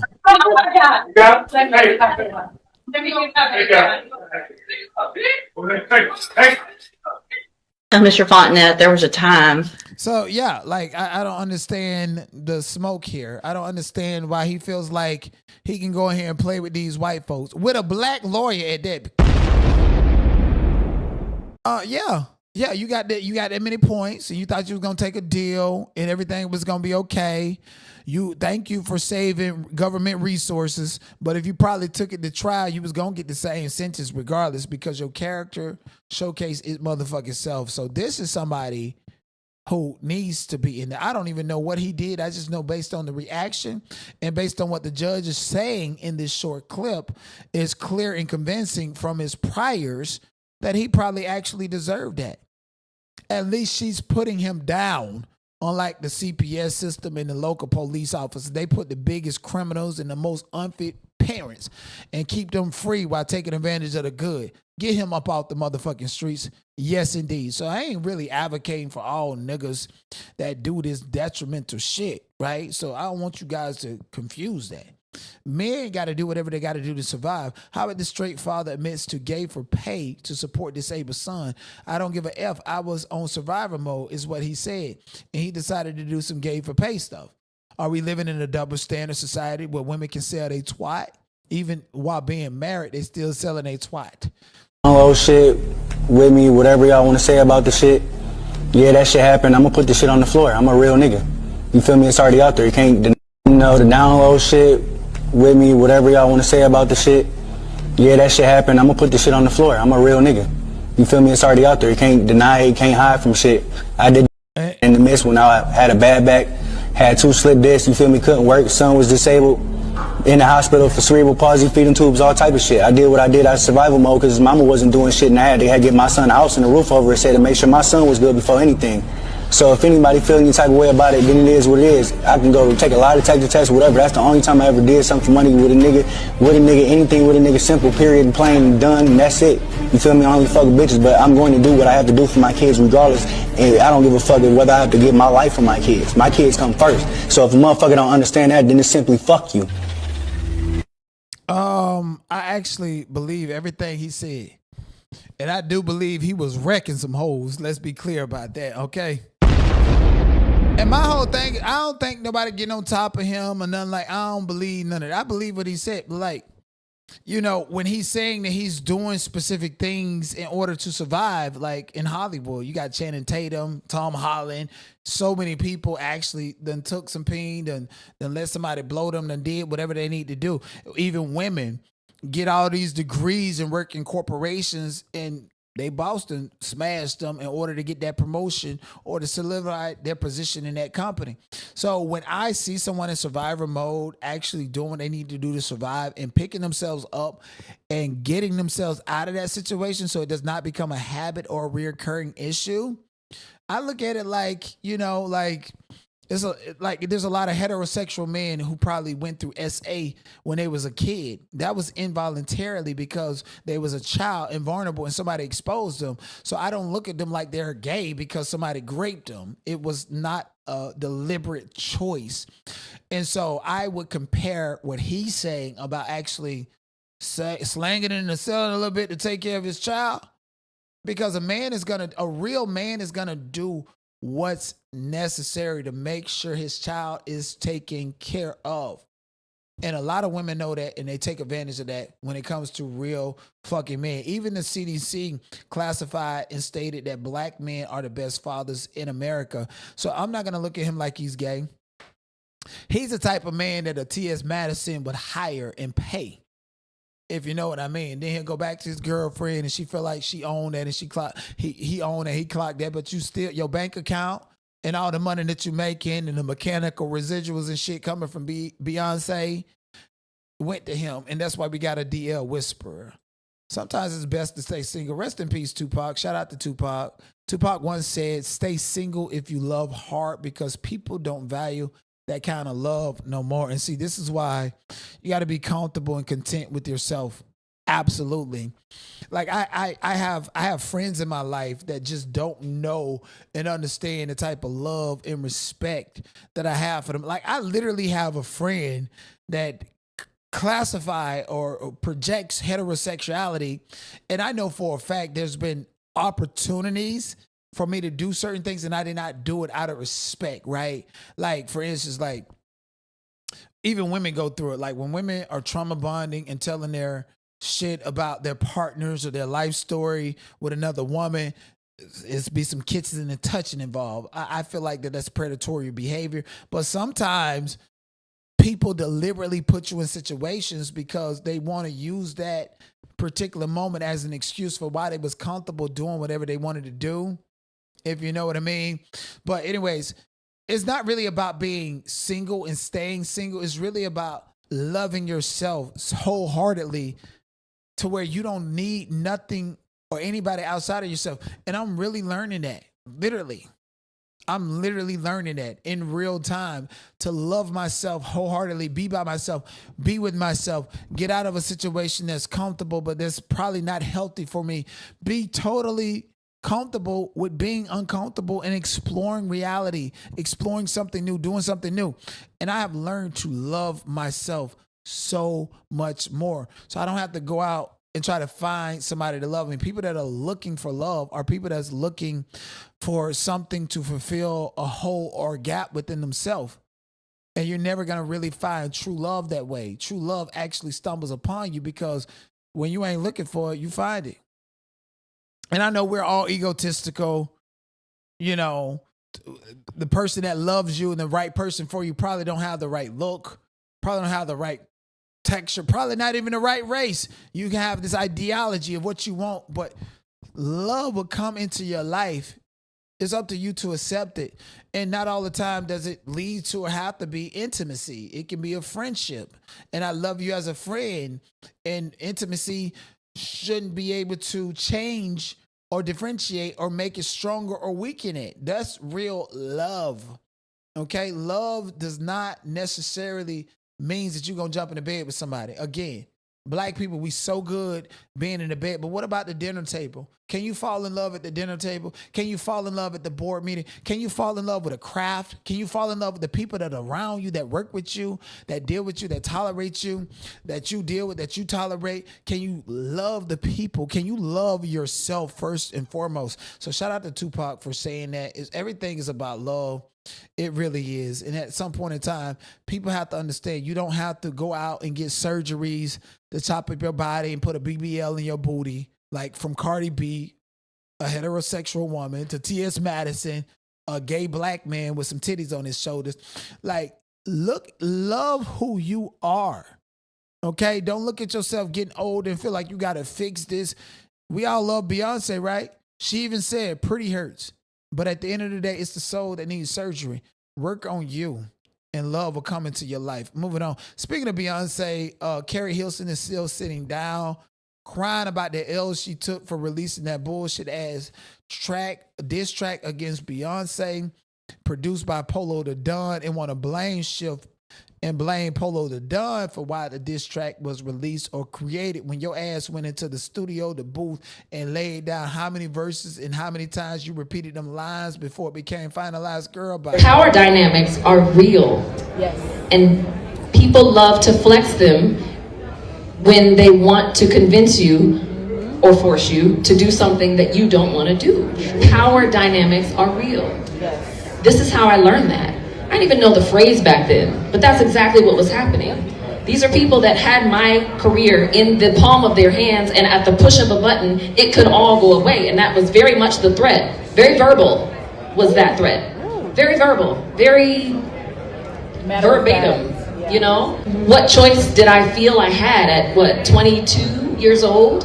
With grown men, millionaires, people who are literally but still, I didn't believe what they believed. We know Jay-Z went down there and yoked your ass up and told you about Beyonce, derailed your career. I really had high hopes for Carrie Hilson. I would never compare her to Beyonce, her voice style and I probably would look at Carrie Hilson like the black version of Sia, like, you know, that chandelier, I'm free to. I didn't never look at her like a pop diva or an R&B diva.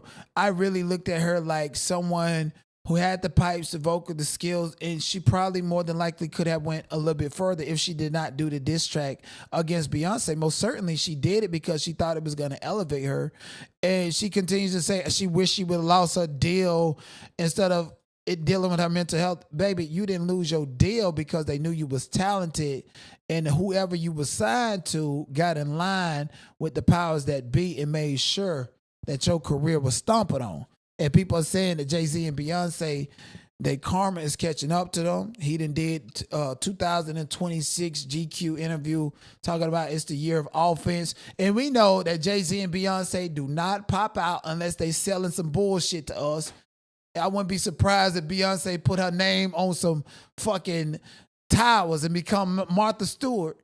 If anything, she need to go ahead and put her name on some douches or something to have these hoes to clean out themselves.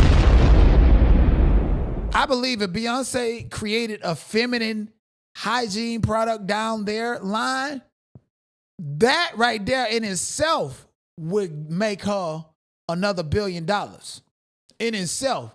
All this fucking hair care shit that's subjective and people want to buy Rihanna and stuff. She need to do something that nobody else ain't doing.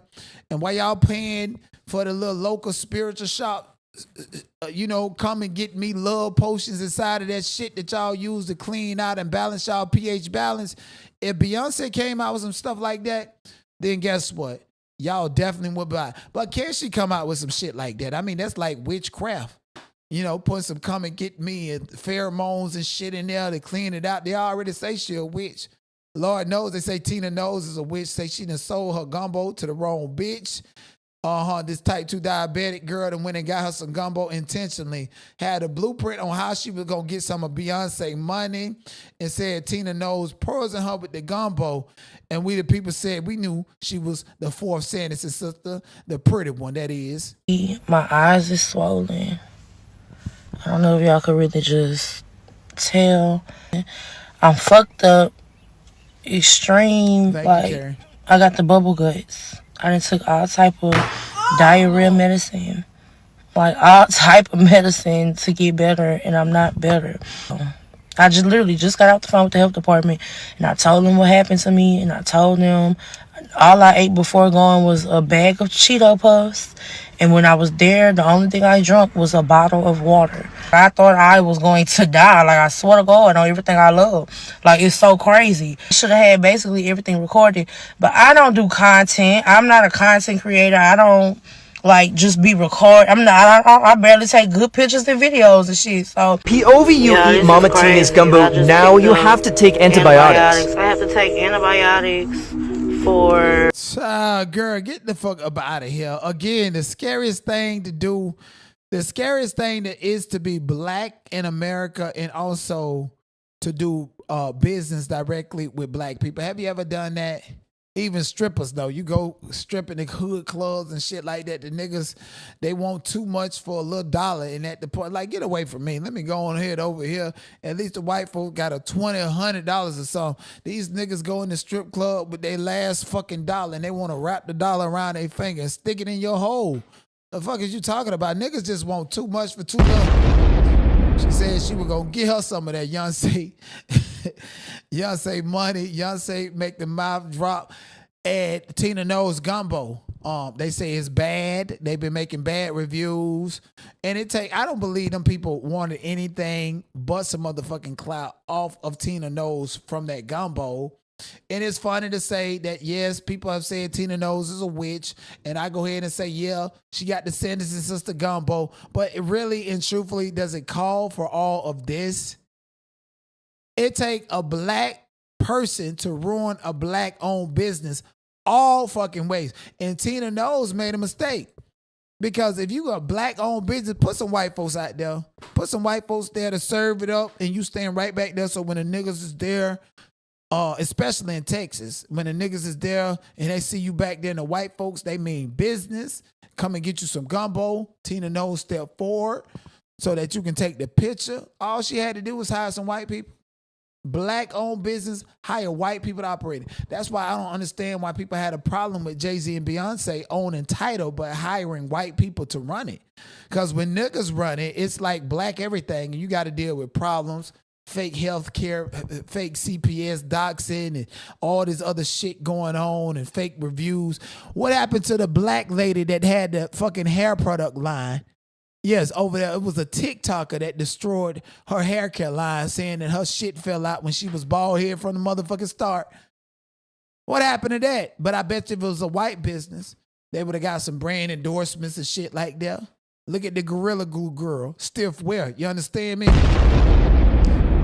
And not Cardi B hair care line coming out. She's not a black woman, but she cosplayed and benefited off of her proximity to blackness. Even though she got black kids and take black sperm up her belly, she still's not black. So they gonna let that hair care line by Cardi B last and survive. But if it was Beyonce Sacred, they gonna make her go viral on Lipstick Alley to tarnish the brand. Or whatever the fuck. If Rihanna wasn't from the islands in a different sector of black and did not appear ambiguous, they probably would have been tore her down. Okay, so black Americans, we got a problem with each other, and that needs to fucking be fixed. The Democrats have sold us out for far long to the point to where they don't give a fuck about us. They done brought in an immigrant to get the vote. If you are black American, specifically register as a Republican and don't give a fuck about what they saying about Chile. Jay-Z and Beyonce, too, are Republicans. And Jay-Z's former roommate and a credible source, unlike Jaguar cannot get right, Larry Johnson came out and said that Jay-Z is a devil worshiper. I have beef with this man or his wife. They have always treated me with respect and hospitality. He even supported me when no other brands at the time of my professional career would touch me. I have no regrets with my involvement with Rockaware, Team Rock, and the relationships I've formed. But those things had to die off because I choose a different path. He chose the darkness and Satan. I chose light in Yahuwah. So let's get into this interview, which I thought was hilarious. Right off bat, they told you exactly who he is. People are trying to break down why he had this Congolese mask and how it meant for the struggle or how it meant for the culture. They don't care about who they are as far as their identity. They're never going to tell you who they truly are or who we truly are. But they know, and they chose a side to be subjugated. He got his hands in the pyramid here. He got his hands in the pyramid here for the photo shoot. His thumbs in the pyramid here for the photo shoot. And of course, you see the Eye of Horus or the Eye of Ra, which is the one-eye symbolism that is all connected to Freemasonry or Prince Hall Freemasonry. As you can see here, it's all esoteric knowledge. They go from black and then they go from white in one 35-minute video. The interview is wearing a black hat with a white background. Then he wears a white hat and a black background, just like the floor in York Rite, Scottish Rite, and Prince Hall Freemason lodges is the checkerboard flag. So the very first part of the interview, he wanted to jump in and what happened to him as being accused of raping a young woman. He didn't really go into it because the interviewer was selected for a particular reason and he wasn't going to give him any hard questions where he couldn't handle it. But all you have to see is what he's been propagating throughout his career. I mean, no one is out here really wearing "do what thou wilt," which is a quote by Aleister Crowley. If you know anything about Aleister Crowley, he was a high-level Freemason who believed in sex magic. He meant drugging young children so they could achieve spiritual enlightenment. In theory and practice, in the Book of Magic, he even admits that in order to achieve this higher level of spirituality, that you go after a young white male or a young male child. Yeah. So I wanted you to talk a little bit about this idea of like you said earlier, like the things that you do for the culture, the ways that you put on, the ways that you try to protect and move forward, but kind of the pushback that you get sometimes about like people throw capitalists at you in a derogatory sense. Yeah, I think in that verse specifically, The only thing I heard coming up was the American dream until we started being successful. And it was like, wait a minute, you're selling out because you're making money. That was the first thing that was put on musicians. Like, no, I make art first. And then I make sure that I'm compensated for my art. I didn't take advantage. I didn't get here by taking advantage of people. I didn't take no one. That's not my reputation. That's not what I do. I didn't get here by taking advantage of people or taking advantage of, the loopholes in the system or some wrinkle in a capitalist structure. This is where it gets a little iffy. And this is why I don't think there are true Prince Hall billionaires. He signed a 10-year, $150 million, 360 deal to Live Nation in 2008, then came back 2017 to sign another 10-year deal, a 360 deal with $200 million. These are the architects of this so-called 360 deal. It is structured, often leads to financial exploitation. So if he's a billionaire, then these men got to be trillionaires, because there's no way they would give that much freedom to any black artist to control their entertainment, control their license, control who they are, control the money they make from touring without any of these guys having their hands in it. The top guy is Hanson, is a manager of former rock bands. Everybody knows Leo Cohen, and these two Tennessee lawyers are the ones that put together the 360 deal. You think when they put this deal together, it was to give artists rights and control over their artwork?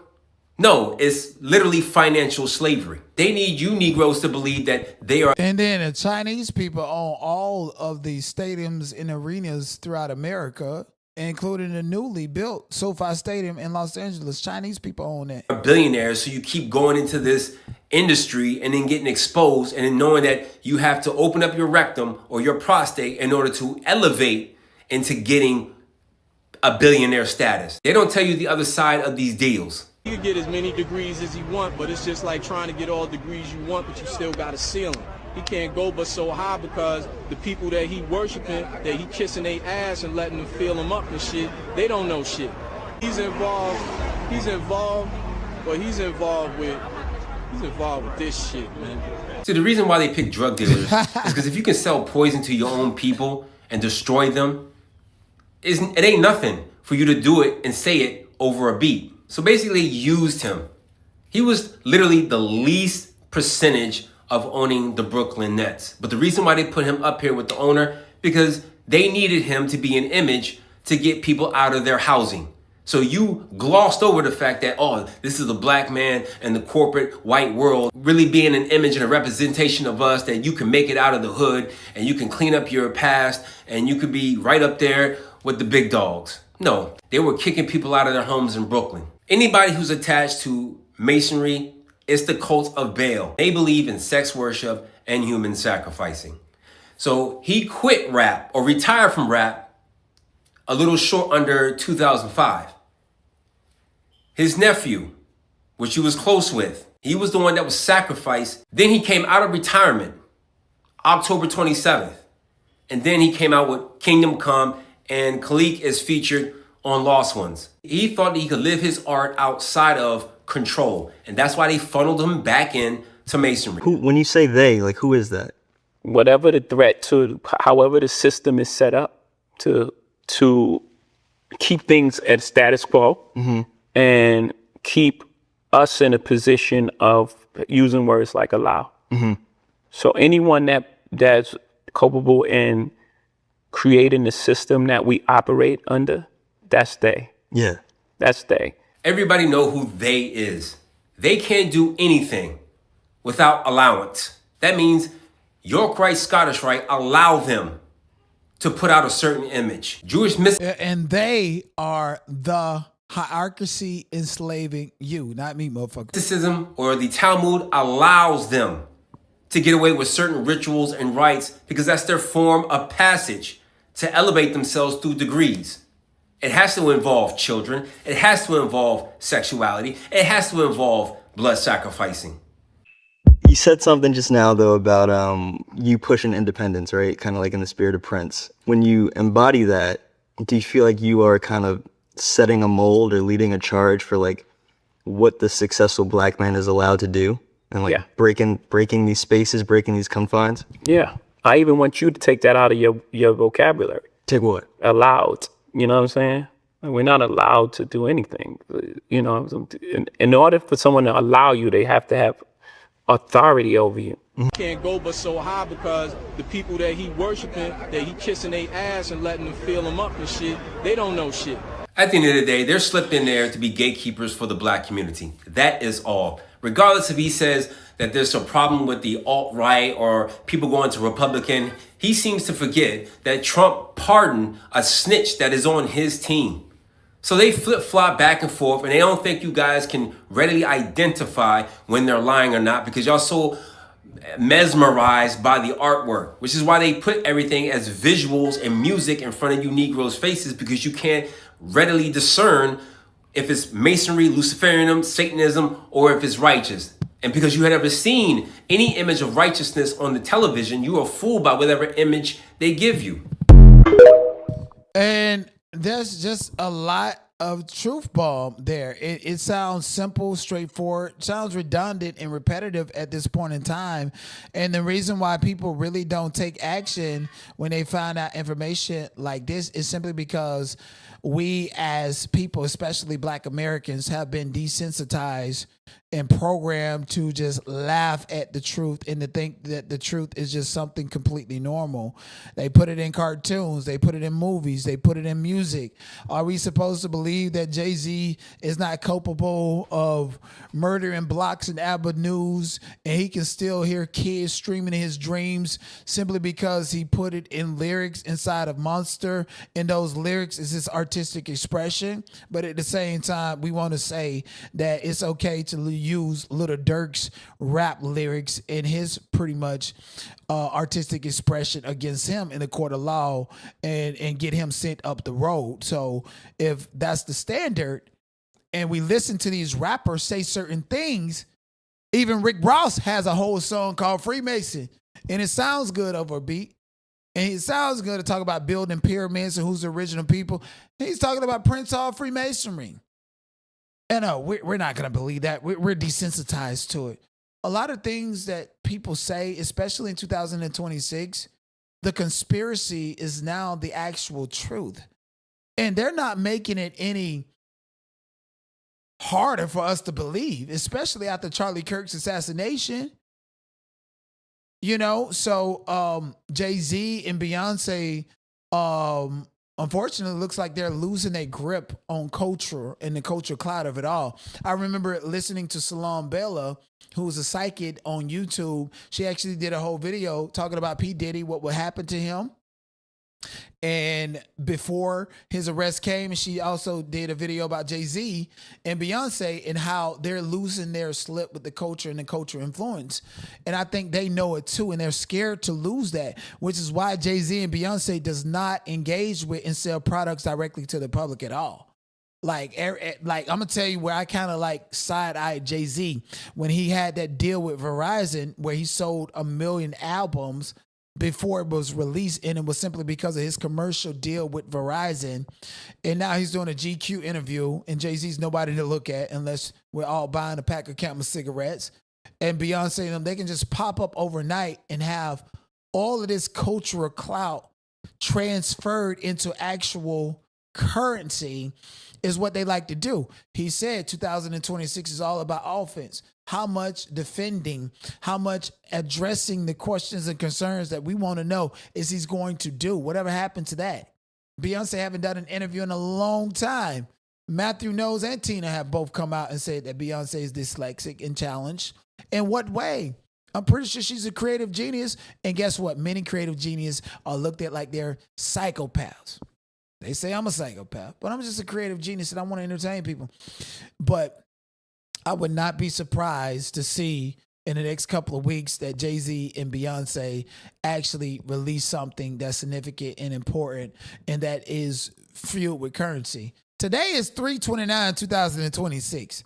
Now, Nicki Minaj posted that she was supposed to be releasing an album today, and I don't see no album today. Okay, I don't see no album today. Are we going to let that shit roll over or whatever the case may be, what the fuck is coming on here? You know?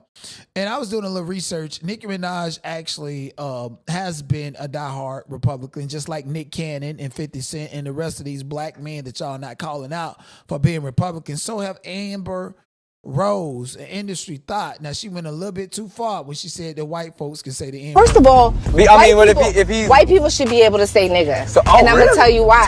Oh, shit. Because no one, when you really stop giving a fuck about stupid, dumbass words, will stop killing each other.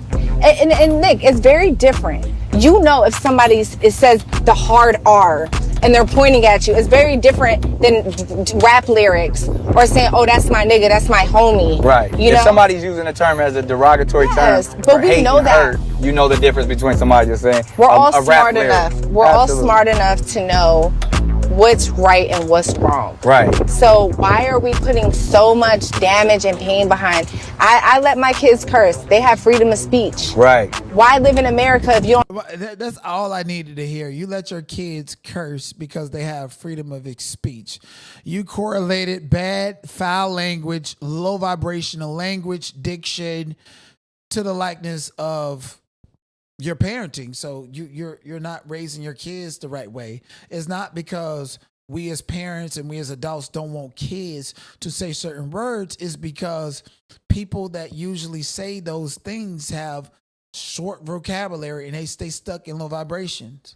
And so instead of expressing themselves or educating themselves about something, it's be mother effer. And that's what we see recurring, right? I can do that. And I can also do much more than that, which is why I'm a threat. I'm just not one-dimensional. You're confining your kids and tying them to words that mean more than likely. Haven't you guys noticed that most cuss words actually correlate to something involving sexuality? And sexuality in the actual act comes from the root chakra, which is the lowest chakra down here by your organs. This is before you get to the heart chakra. Can you just imagine somebody saying the F word with their heart? Or with all their might and all the passion that they have? You're cutting the development of your kids short. So if Amber Rose is cutting the development of her own kids, and I want to say it's publicly accessible for all white people to say the N-word, like, no. This ain't fucking Bel Air. Niggas is getting their heads bashed into lockers for saying the N-word, okay?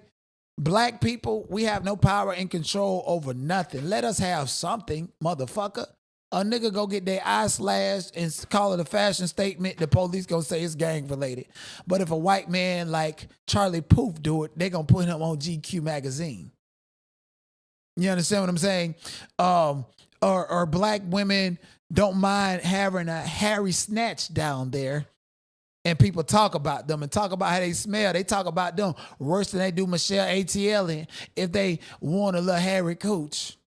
And now Kim Kardashian, who normalized having a big ass to call it fine because she's white adjacent, now want to sell some Skims with a hairy snatch down there. And if you go to the website, ain't none of them for white women. They all for brown and black women. Call that exploitation. I bet you she ain't hairy. Let me go ahead and put this hair on right here. And it's not next thing you know, you got a Donkey Kong with a thong on. All you bitches gonna be Donkey Kong with a thong on, fucking with Kim Kardashian and buying into that product. I remember this little white boy, they got all the STDs and shit. This white boy right here, how do you say his name? Clever Car. You know, he just got out of jail. He done been arrested so many motherfucking times and ran niggas over and shit like that. And, you know, he is definitely a white monkey because, you know, AIDS came from a monkey and all these diseases and viruses. And this boy has adamantly admitted to having syphilis, herpes, and all this shit. And bitches still want to fuck on him. Have you took a good look at a monkey? A monkey got thin lips. Take a good look at a monkey. A monkey got light eyes. Take a good look at a monkey. A monkey got straight hair. Take a good look at a monkey. I thought I saw a monkey on a skateboard the other day. I saw Planet of the Apes. I ain't seen none of us in it. I saw just white folks in Planet of the Apes. I don't even understand why DJ Academics still have a platform and has not been canceled. at all. Mind you, DJ Academics groomed a 15-year-old little boy that's a refugee from Iran, by the way, living in South America as a refugee, making videos in his room. And DJ Academics wanted to fly him out so that he can get bust down by some grown men like Blackboy Mask and the rest of them. So I don't even know why people really still pay attention to him, give him opportunity. I actually was fucked up and done with DJ Academics when he sat down with Donald Trump Jr., who had his nuts spread all over the place and smoking a cigar and talk shit about black Americans and reparations, when he's a whole body boy. And if you go back to Jamaica, they're going to find him in a bayou. Fuck you, DJ Academics. Let's be clear about that. And you sitting down here with this white monkey making up every fucking excuse and trying to find a sympathy card in the name of Erica Kirk, in the name of protect white ideology. You don't want to be in the spotlight. Now, believe me, Tate knows, just as much as I do, how much of a challenge it becomes when you have real influence over, the male youth, which is the up and coming voters. A lot of people want to make sure, you're going to play ball with their side of the aisle and, go about this talking point, support that, support this, act a certain way, not be too crazy. So, yeah, no, I mean, how they locked up Tate in Romania, it's like, you experience a level of that. Obviously, I was only in for a day, but, it starts to happen really quickly. And this is exactly why it's problematic for white people to go around using the N-word, to act like they're one of us, to act like they've been through something or they have the actual experience and the backing of that experience to, just say whatever they want to say and do whatever they want to do. No. Sir, you just shot an alligator in his head on live stream in Florida. You was with people who probably more than likely shot up alligators, but they wasn't on live stream. And they're in the state of Florida. You're not even from the state of Florida. You don't even know the law. And you're live streaming what you're doing, and people are calling the police on you. That's why you're going to jail. Okay, you're going to jail for breaking the law, and everybody see that you broke the law. Stop sitting up here with your overprivileged ass with every fucking disease that you got spreading around America, and trying to act like the system is after you and that the elites don't want you to do this and comparing it to Andrew Tate. Get the fuck out of here. And he specifically was just with Blueface like a week ago, rapping Blueface lyrics on repeat saying the N-word. They really think that they're cool. They really think that, okay, Jay-Z says the N-word in his song and I know all the lyrics and stuff. They go to the concerts. And then when Kendrick Lamar dropped, they not like us. You wonder who they talking to, who they talking about, and why it muddied the waters, because a motherfucker like Clavicore can say the N-word and can get down here and act like he's a fucking victim, man. Get the fuck up out of here. I love you guys. Thank you guys so much for being here. Please make sure you like the video, subscribe to the channel, support your boy Cash App right there. Sorry that my chat is not on my screen. I'm definitely going to fix it. I'm definitely going to fix it by the time I go live. Tune in tomorrow. We're going to have a political conversation. All things and everything's political. During the week, we like to just talk about individual topics because I can actually do that and spend a lot more time with these trending topics. Okay, my whole goal is to find something that is important, a community issue that the people are going to rock with, find my passion and my voice in that, and continue to drive home with that. That is how content creators work. But in due time, I greatly appreciate you guys. Sleep tight.